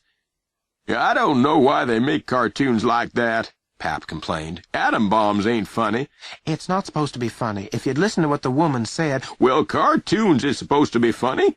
He got up from his chair. It creaked as he rose. "Yeah, I'm going out back and see what the governor's up to." "He's gone to Pittsburgh, Pap, don't you remember?" "Oh, yeah." He sat again, heavily. "You've started over there 4 times. I thought old elephants never forgot." "Well, old brains ain't like new ones." Alfie heard the music swell.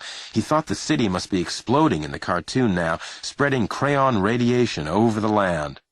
"Hey, Mrs. Mason!" Alfie lifted his head.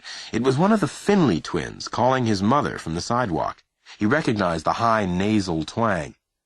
"Hey, Mrs. Mason, we hear Alfie's in the attic." Alfie stretched his arms out on the table as if he were trying to reach the eaves. "Is Alfie in the attic?" Somehow, they made it rhyme. Alfie closed his eyes. He imagined himself as part of a jump rope rhyme. Years from now, thin-legged girls would be reciting his saga as they jumped. "Alfie's in the attic, doing his cartoons." "Mrs. Mason, is Alfie being punished?" Both twins were calling now in perfect unison. "Is Alfie being punished?" The Finley twins had always had a special sense for trouble in the neighborhood. They never missed an ambulance or a police car. They sensed when and where a fight was going to break out, and they knew when a child was going to be punished. They would be leaping up at the window like dogs after a bone in time to see the first blow. "What did he do, Mrs. Mason? What did Alfie do?" Alfie heard the front door thrust open. It banged against the porch wall. "Get away from here," his mother shouted. "Get away from here before I turn the hose on you." "But Mrs. Mason," they persisted. They inched closer to the steps. They wanted to be gossip columnists when they grew up. "But Mrs. Mason, why is Alfie in the attic?" "Scat! What did he—" "Scat! Shoo! Get away from here!" There was a clanging noise. His mother must have thrown something at them, possibly the framed picture of himself that sat on the TV. Alfie's head sagged. He knew his mother must be very ashamed of him, and yet he didn't understand it exactly. She had not been embarrassed at all when Bubba had been arrested after the football game riot. She had told that over and over to anyone who would listen. And the time Bubba stole a car to drive the cheerleaders to a game in Clarksburg, she had told that next morning in the grocery store. And Bubba's running into the police car and losing his job, she would make a good story out of that one day, too, Alfie thought. "Mrs. Mason!" voices called from the porch. "Ignore them," Pap said. "I knew Wanda Wilkins would spread it all over town about Alfie. I should never have—" Alfie could hear his mother's voice fade as she went into the kitchen. She drew a pot of water. She crossed the living room, opened the door, and flung the water outside. Alfie heard the splat, the two screams. The Finley twins must have taken a direct hit. "We're telling our mom," one of the twins threatened as they retreated. "Mrs. Mason, we're telling our mom." "And also tell Mom you were up on my porch trying to look in my door. Tell her Mrs. Mason's going to call the cops next time you come poking around here." She sat down on the sofa. Immediately she got up. The springs creaked. She turned off the television. "Oh, I'm going to bed. I've had all I can stand for one day." Alfie laid his head on his arms. The house was quiet now, and he missed the noise. The sound of the television was a natural sound of the house, like the heater in winter, or the wind from the north blowing through the eaves. He lifted his head. Suddenly he actually felt like a statue. Maybe he thought he had turned to stone. Even though he hadn't looked up at his cartoons, he felt like stone. He imagined himself in a park, high on a pedestal, far above the world. No matter what happened around him, he would remain unmoving at his table, hands folded. Pigeons would flap around his head, alight on his shoulders. Children would throw stones at them, hitting him. The statue would remain perfect. Muggings would take place in his shadow. Babies would teeter, fall, and cry. Girls would play games of tag around him. Only at night, like this, when the world got quiet, would the statue begin to soften. He closed his eyes. He became stone again. Chapter 11. "Hey, Alfie!" Alfie's eyes snapped open. He blinked. He lifted his head, turtle-like, and looked around the dusky attic. It was morning, and there was no sunlight. The attic was as empty and cheerless as a stage waiting for props. "Alfie, you ready for school?" Tree called. Alfie knew he was outside, standing at the edge of the steps. "Hey, Alfie!" He called again, louder. Alfie waited with his hands folded on the table as if he were holding a small bunch of invisible flowers. "Tree, would you come in the house a minute, please?"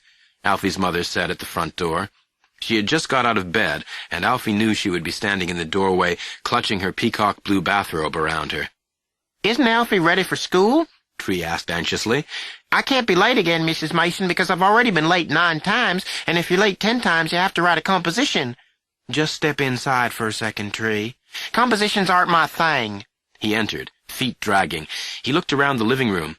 "Where is Alfie? He's not still in bed, is he? Look, Mrs. Mason, if he's still in bed—" "Tree, Alfie's up in the attic," his mother said in a serious voice, "and I want you to help me get him down."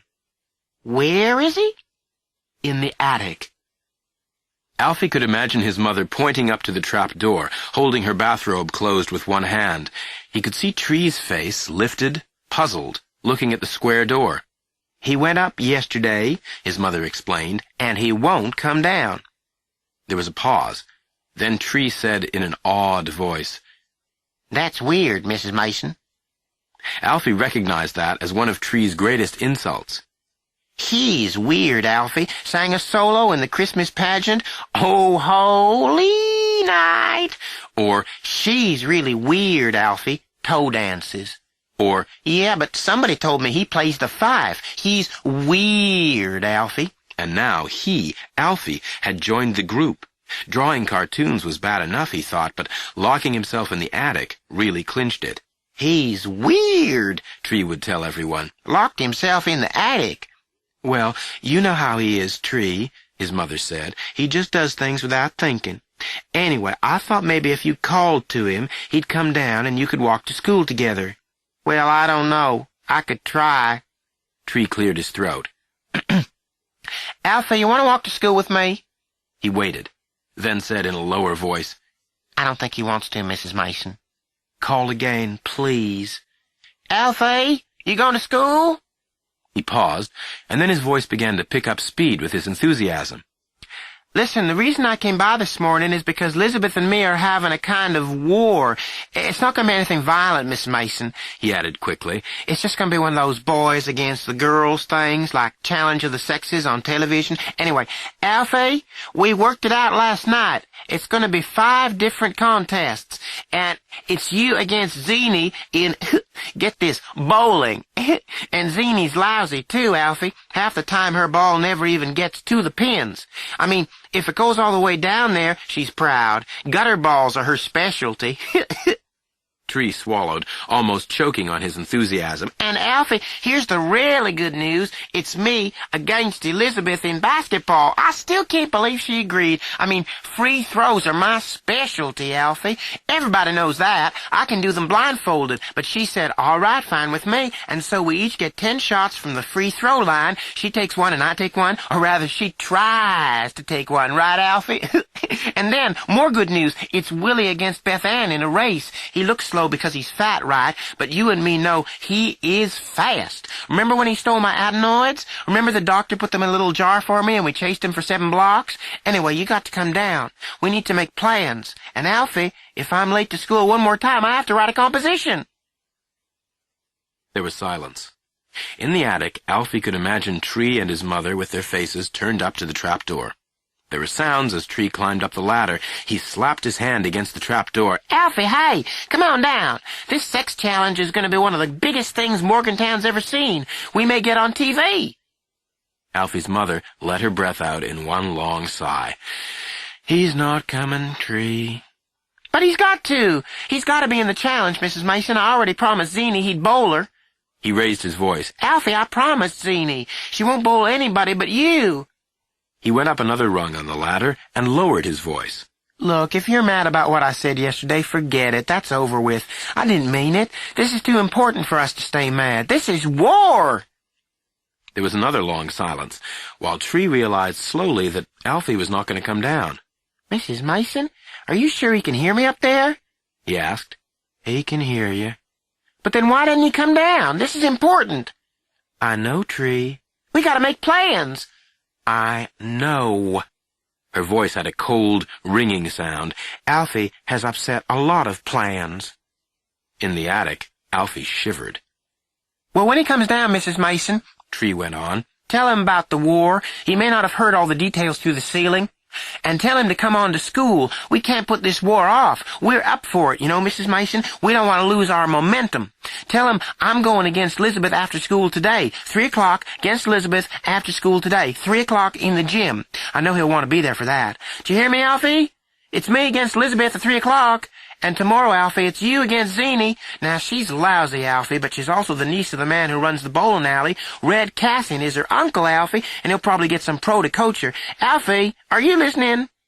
Tree stepped down from the ladder and started for the door. "Is that clock right, Mrs. Mason?" "I think so, Tree."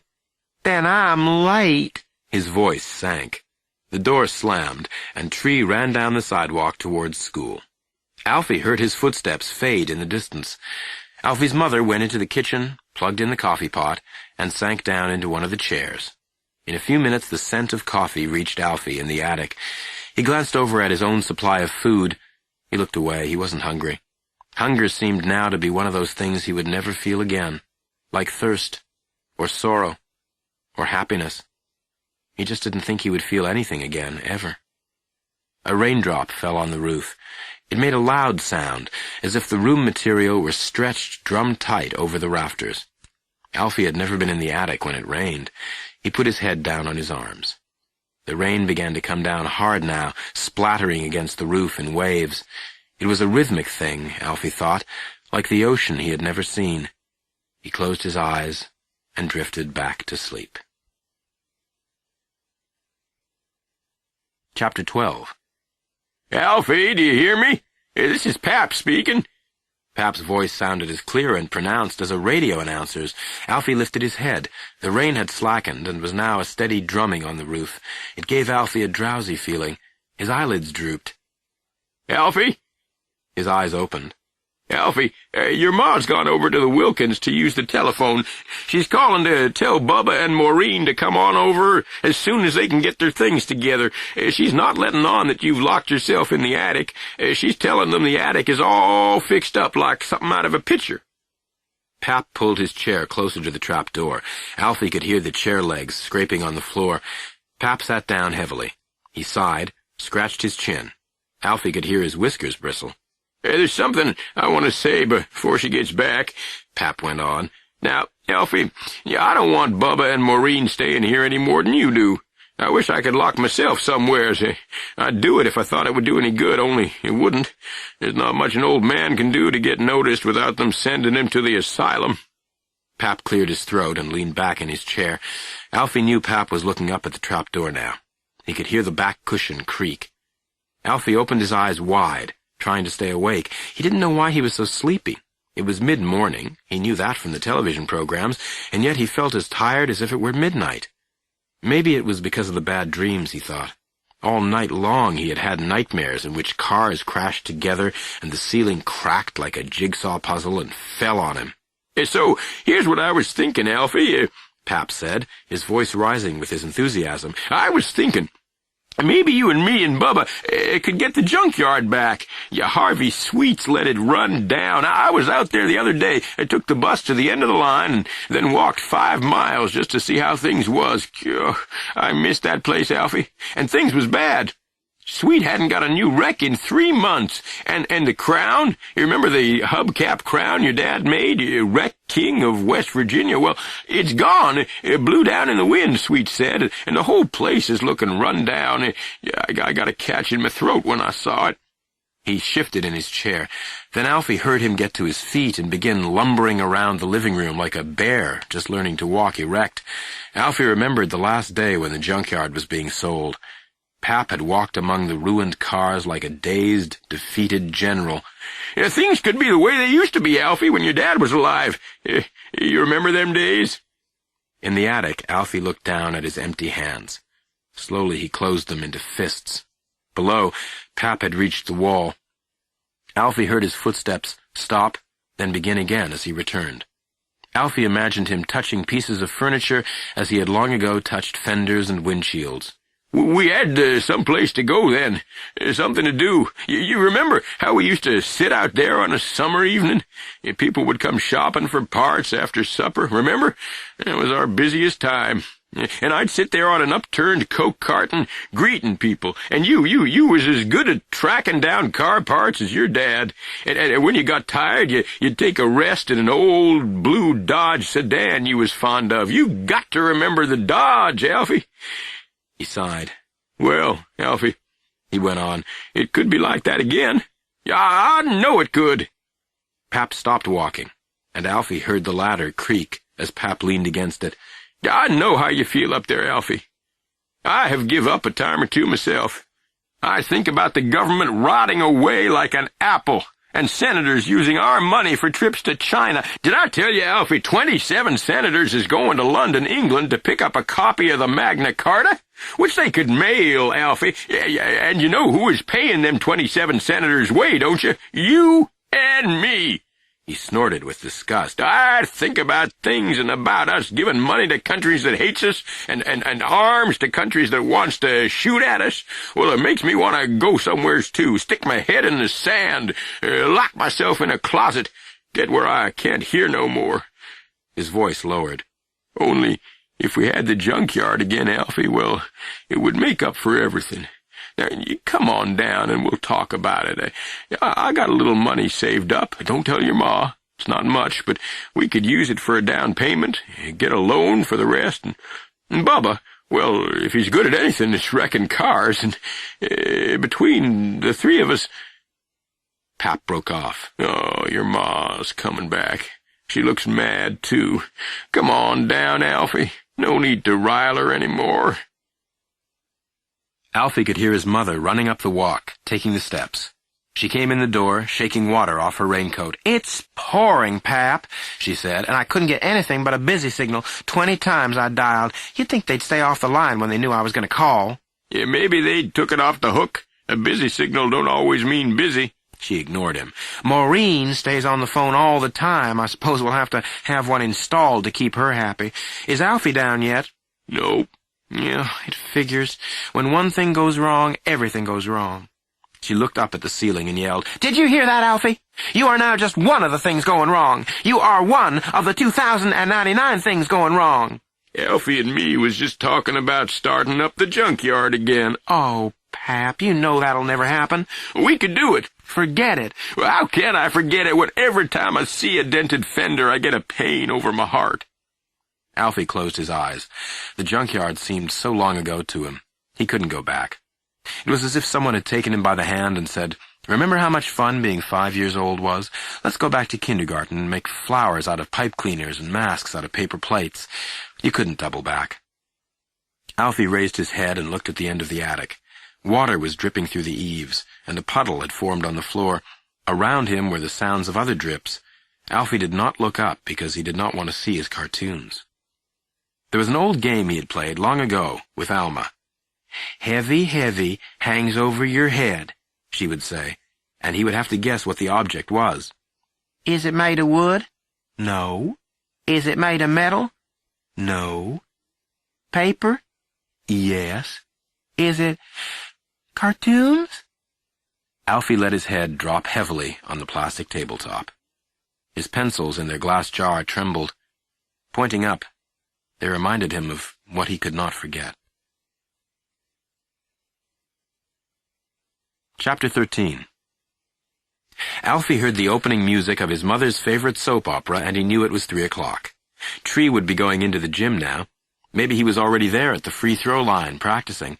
Alfie knew just how Tree would look, one foot slightly behind the other, one hand on either side of the ball. He would bounce the ball 3 times for luck. His eyes would be riveted on the basket. He would shoot. Elizabeth wouldn't have a chance.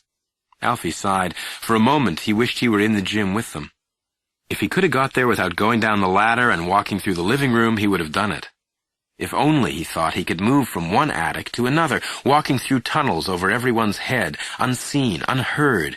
He would stroll to the game, listen to Tree beat Elizabeth, walk home through the tunnel, sit down at his desk. He would never have to see anyone. That was the way he wanted his life to be, a series of attics. He laid his head on the table. The rain had stopped and everything seemed clearer, as if the rain had cleaned the air. Sun was slanting through the eaves. He imagined that by now Tree was probably halfway through the shootout.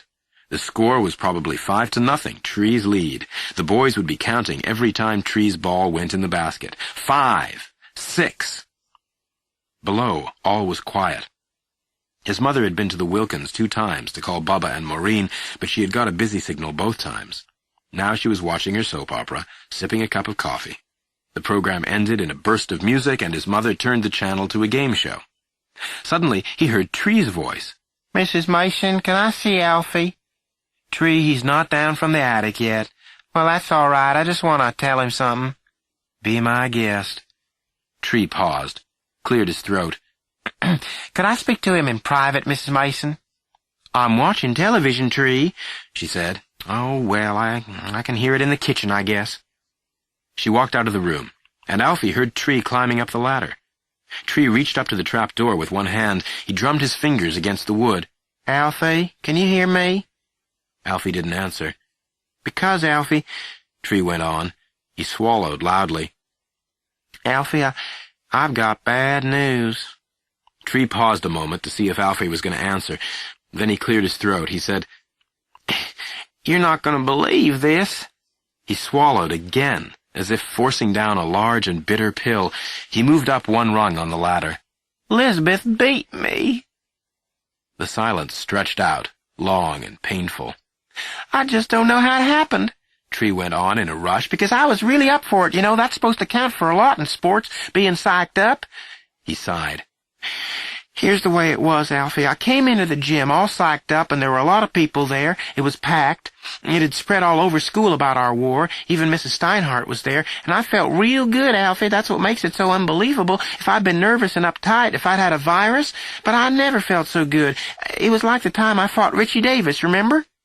There was a pause while he got into a better position on the ladder.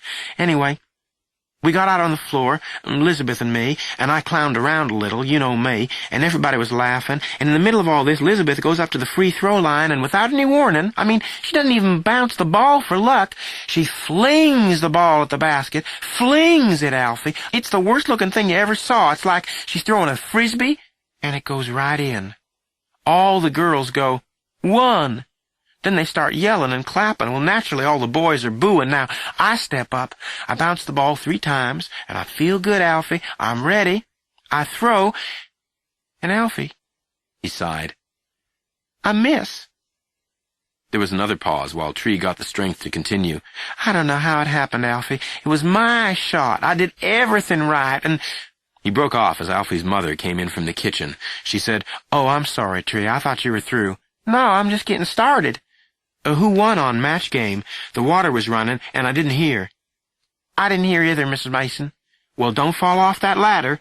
It wouldn't matter if I did," Tree said. He waited until she went back into the kitchen. Then he said, "So now it's 1-0, her lead. Only, Alfie, I'm still not worried because I know she just had a real lucky break. She could fling that ball 1,000 more times and she'd be lucky to even hit the backboard. Now, the principal comes in. Mr. Harrington, Alfie. I haven't seen Mr. Harrington since I cheated on those history dates. Mr. Harrington is like Howard Hughes, Alfie. He never comes out. And here he is strolling in to see me beat Elizabeth. It's the biggest thing our school has ever had. I figure I got it made now. I always do good under pressure, and Elizabeth will fall apart. Remember when she had to sing that solo in the pageant? Started too soon and threw the whole chorus off? She steps up to the free throw line, flings the ball. You won't believe how she does this. Get her to show you when you come down, and the ball goes in. 2, yell all the girls. Now, I am worried. Sure, free throws are my thing, but even Wilt Chamberlain can have a bad day. I bounce the ball 3 times, throw, and Alfie, it goes in. I never saw a sweeter sight in my life. The boys go crazy. Everybody's yelling, but the girls, and they're booing. It really made me feel good. Elizabeth comes up now. She flings, and I knew it would happen sooner or later. She misses. I come up. I bounce 3 times, throw right through the old hoop. Now, the score is 2-2, a tie which I figure I'm about to break.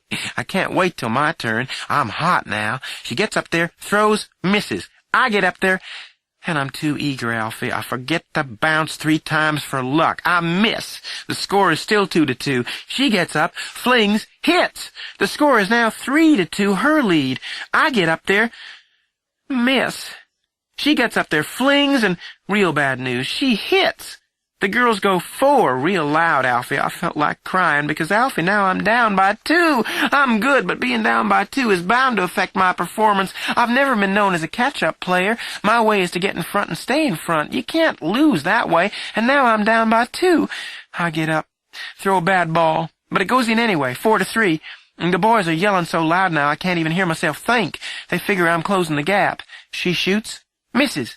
I shoot, miss. She shoots, scores. I shoot, score. Now it's 5-4, Alfie, and we each have 1 more ball. If she hits, I'm done for. It's all over. She gets up there, and I'm praying, Alfie. Every boy in the gym is praying. It gets real quiet. There's not a sound. She flings. She misses. Now I've got a chance. I'm still alive. I figure I'll score, and we'll go into sudden death overtime. I can't wait. Sudden death is my thing.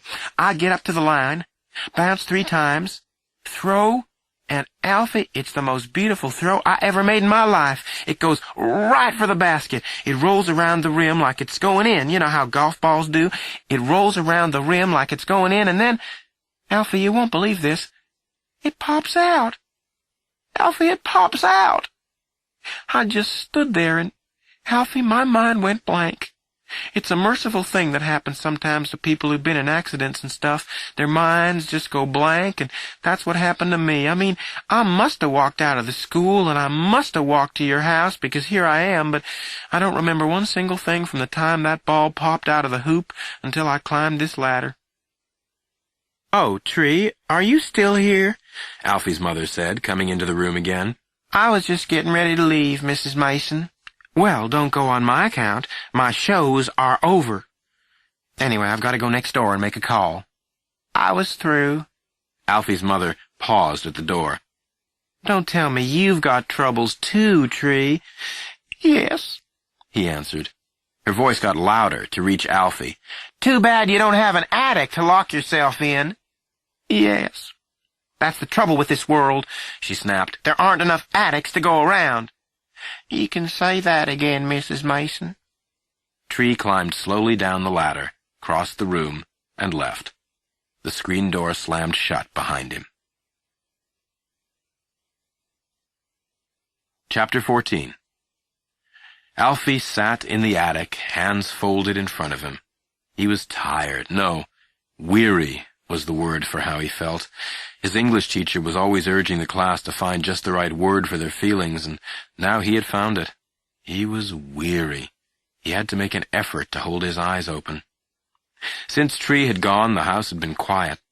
Pap was probably outside reading yesterday's newspaper, Alfie thought, looking for things to blame on the president. His mother had not returned from borrowing the Wilkins telephone. The sunlight showed the dust in the air. Alfie thought that this floor had never been swept, not since he'd lived here anyway. There was enough dust, Alfie imagined, to make a man, like in the Bible, or a boy. A dust boy could be made and sent downstairs, while he, Alfie, stayed in the attic forever. His family would notice the difference, but they would excuse it by saying, Alfie has never been the same since he locked himself in the attic. He lowered his head to his arms. He closed his eyes.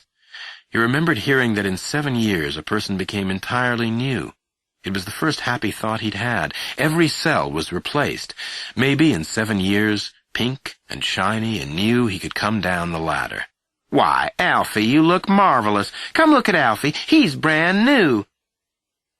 Alfie, are you still up there? Alma called from downstairs, breaking his thoughts. Are you all right?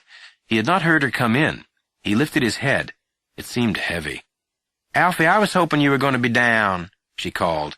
He did not answer. Because I've been thinking about you all day. In typing, I got my hands on the wrong keys and typed for 2 minutes without noticing. Alfie heard her drop her books on the TV. Listen, you want me to fix you something hot to eat? I'll slip it up when nobody's looking, because I remember how cold I felt that time Mom took my money. I felt like I'd never get warm again. How does hot chocolate sound? Suddenly the front door slammed. Pap, where are you? It was Alfie's mother, and she sounded upset. Where's Pap? He's out in the backyard, Alma said. Is anything wrong? Is anything wrong? Is anything not wrong? What's happened? Alma, I am so mad. I am furious. Do you know what Maureen's parents are doing? No. They are now trying to get Bubba and Maureen to live with them. I'm surprised they want them. Well, they probably didn't until they found out I did. I could never stand that eely little woman. I knew she'd pull something. I told her I had the attic all fixed up. I told her all the plans I had. Alma, I could hardly get a word in. It was like trying to talk to a parrot. She had Maureen's old room fixed up. She had Maureen's dressing room for the baby. She. And Piggy, don't forget that awful husband of hers. Piggy's getting Bubba a job at Quaker State. Piggy's doing this, Piggy's doing that. I tell you, I could have smacked her. It was a good thing all this was happening over the telephone, or I would have. Did you talk to Bubba? What did he say about all this? You think she'd let me talk to Bubba, to my own son? Oh, no, and I knew he was there. I heard his voice in the background at one point saying, I wish everybody would get off my back. Well, maybe it's the best thing, Mom. Best for who? Not me. Not me, who just put a $10 down payment on a double bed at Hills. Mom, I wish you could have heard that conversation, Alma. Everything I said, she turned it around. I just mentioned that I was going to replace the ladder, and as soon as I said the word ladder, she said, oh, Maureen could never go up a ladder. Maureen's afraid of heights. Maureen once froze on the diving board ladder at Marilla Pool, and 4 firemen had to get her down. Mom. That did it for me. I said very sweetly, only 4 firemen? I should think, considering Maureen's size, that it would have taken at least 6. Then she said, not so sweetly, Maureen's size is none of your business. And I said, I was really furious now. Mom! Alma interrupted. She broke off. Oh, where's Pap? I want to see Pap. He's probably outside. Pap, I've been had, she called. She stopped suddenly in the doorway to the kitchen. She said, although I realize I cannot expect sympathy from any of you, you have all been against me from the start. You, Alma, have been very clear about your feelings, and Alfie up there in the attic, She raised her voice without turning around. Did you hear the news, Alfie? You can come down now. Maureen and Bubba aren't coming. Your precious attic is saved. You've won. Alfie did not move. His mother's words rang in his ears. He had won. This was victory. He remembered an old cartoon he had seen of a soldier slumped forward, tired beyond caring, worn down, eyes that had seen too much staring straight ahead at nothing. It seemed to Alfie the cartoon had been called Victory. Alfie felt too flat and wound down to remember exactly. Pap came lumbering into the house. His mother said, "Pap, did you hear the news?" Me and everybody else on the block. Oh, it is so infuriating, and that awful Piggy. During the whole conversation, Pap, he was babbling in the background. Tell her this, tell her that. I could have wrung his neck. She raised her voice even louder. Well, are you getting the message, Alfie? You can have your attic. You can go up there any time you want to now.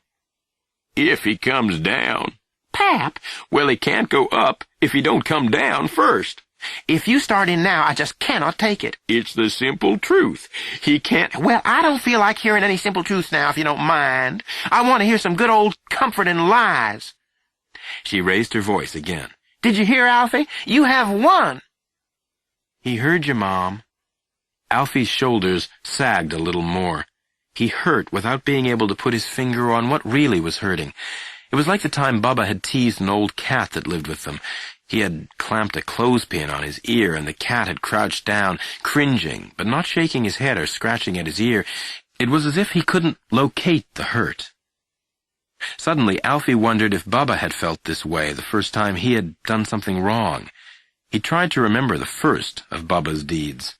Maybe it was the firecrackers he had set off in Cinema 1. Would this become a family joke, too, Alfie wondered? Would his mother laugh and make this funny? Did I ever tell you about the time Alfie locked himself in the attic? You'll die laughing at this. Anguished, he shook his head from side to side. He remembered the time he had gone to the zoo with Pap and his mother. In a cage painted Arctic blue, a polar bear had sat, shaking his head from side to side, just as Alfie was doing. He had been the picture of despair. At once, Alfie had wanted to leave. He could feel the bear's hopeless anguish too clearly. Let's go to the monkey house, he had pleaded. Monkeys could always make him laugh. They chattered and picked each other's fleas and screeched at people as if the people were trying to get into their cages. Also, he knew his mother loved the monkeys. She had had one as a pet when she was a girl. Pap had bought it from a gas station attendant. It had had 7 outfits, and they were washed and ironed with the family's clothes. The monkey was dressed every day, and he had run away wearing a 2-piece pink play suit. Alfie's mother had never seen the monkey again, even though they ran ads in the newspaper for a month. Whenever his mother visited the monkey house, she talked about what kind of outfits they'd look good in. I'd get the gorilla a sailor suit, Alfie, pale blue with a straw hat to match. But even in the monkey house, with his mother happily clothing the monkeys, he had remembered the silent, despairing polar bear. Alfie, are you coming down? Alma asked from below. He didn't answer. He didn't know. All his life it had seemed to him that things would go on as they were. If he was happy, he would always be happy. When he hurt, he could never see relief. The way things were, that was the way they would always be. He could not see beyond this chair, this attic, this flat misery. Because you didn't win, Alfie. Mom was wrong. It didn't have anything to do with you, really. Bubba and Maureen decided on their own to live with her parents. They didn't even know about you. I didn't win when I threw a fit and smashed my bank and almost had to be driven to the hospital. It was just something I did because I couldn't stand what had happened to me. But even if I had got my money back by doing what I did, I still wouldn't have won. And you didn't win either. Alfie waited. He shut his eyes. He felt as if he were getting a cold. His eyes burned with tears. So don't feel like you've won, she said. Did you hear me, Alfie? Don't feel like you've won. I don't, Alfie said, so softly the words didn't actually leave his mouth. He cleared his throat. He spoke for the first time in 24 hours. I don't, he said. Chapter 15. Well, come on down then, Alma called. Supper's ready. He kept sitting at his table in the attic. He felt swept away by emotion, like those people caught in the Wizard of Oz tornado, whirling past Dorothy's window, sitting normally in rocking chairs or pedaling bicycles, all the while being carried away. Alfie felt himself circling closer to something. Suddenly a fly buzzed around his head. It landed on his ear. Alfie brushed it away. He felt irritated at the intrusion. The fly must have been here all along, he thought, resting on a beam, and had chosen this moment to fly down and irritate him. It was like the fly in a television studio that waits until an actor is on camera in his most moving scene and then comes down and buzzes around his made-up lips. He swatted the fly away again. "Is Alfie coming down for supper?" his mother called from the kitchen. "Tell him it's Sloppy Joe's." "He's coming," Alma said. "Well, if it's Sloppy Joe's," Pap groaned, "I'm going. Them things is not fit for human consumption." "Then they should be just right for you," his mother said. Alfie leaned back in his chair. The fly had left as quickly as it had come. It had been strange, like a touch from a wand. He thought of those old stories where the fairy godmother waves her wand and in a shower of sparkles changes evil to good and ugliness to beauty. Only his fairy godmother, he thought, was old. Her wand, weak. She had noticed him in trouble here in the attic and had waved her wand over him with all her strength, really wanting to change the whole world for him, but instead of magic sparkles, her wand had given off one tired fly. He had buzzed down, touched Alfie's ear, and been whisked back up. His fairy godmother was waiting above him now, holding her wand anxiously. To the fly, she'd be saying, "Well, it's up to him now. We did our best, Igor." Igor would buzz in agreement, perched on her shoulder, anxious, too. Alfie let the air go out of his lungs in one long sigh. He remembered what was really waiting over his head. Slowly, he turned his face to the ceiling. He lifted one hand as if he were going to shield his eyes. Through his tears, he saw his cartoons. They hung pale and still in the warm, dusty air. Super Caterpillar, Super Bird, the boy with the turned-in feet, the chicken, the children, the old man and woman with their car, Super Balloon. He rose from the table the way Pap got up from a chair, as if he weren't sure he would make it, as if he feared his bones were going to give way. He stood. He stepped back from the table, stumbling a little on the uneven boards. Then, slowly, as if he were picking fruit, he began to take down the cartoons. Sellotape pulled off with a sigh. Drawing pins gave. Paper tore. One by one the cartoons came off. The pile grew in his hand. He pulled the last one, Super Caterpillar, from the rafters and put it with the others. For some reason he felt a little easier, as if the clothespin had been taken from his ear without his knowing it. He rolled the cartoons up like an awkward diploma. Holding them under one arm, he slid the board from the trapdoor. He opened it. He looked down into the room below. For a moment it looked wrong, like a negative. Black was white, white was black. Then everything got normal. He started down the ladder. He could hear the family in the kitchen. Pap was saying, "Don't nobody care what I want to eat anyway. You get old, it's like in the jungle. The old elephant can't reach the good leaves no more, and nobody'll pull them down for him." "Pap, if you start in on that old elephant routine now, I really will scream." "All right, Pap," Alma said. "What do you want to eat? Tell me and I'll fix it for you." "Anything I want," he bargained. "Yes." "I want a souse meat pie." "A souse meat pie?" his mother said. "Are you loony? Where's Alma going to get a hog's head?" "I'll get one, Mom." Alfie paused on the ladder.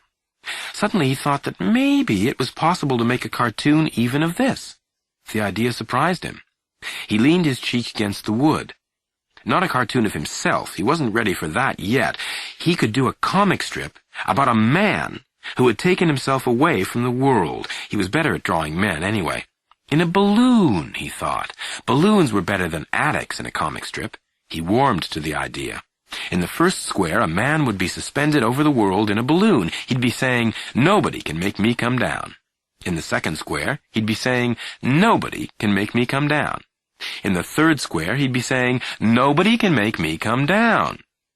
In the last square, he'd be saying, "But somebody could try." Alfie smiled.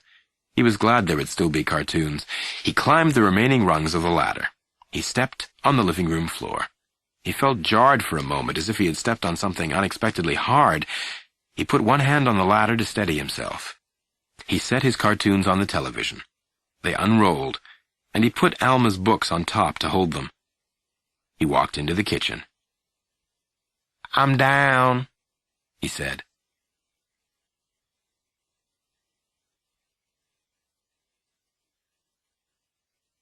That was The Cartoonist by Betsy Byars. Read by Kerry Shale.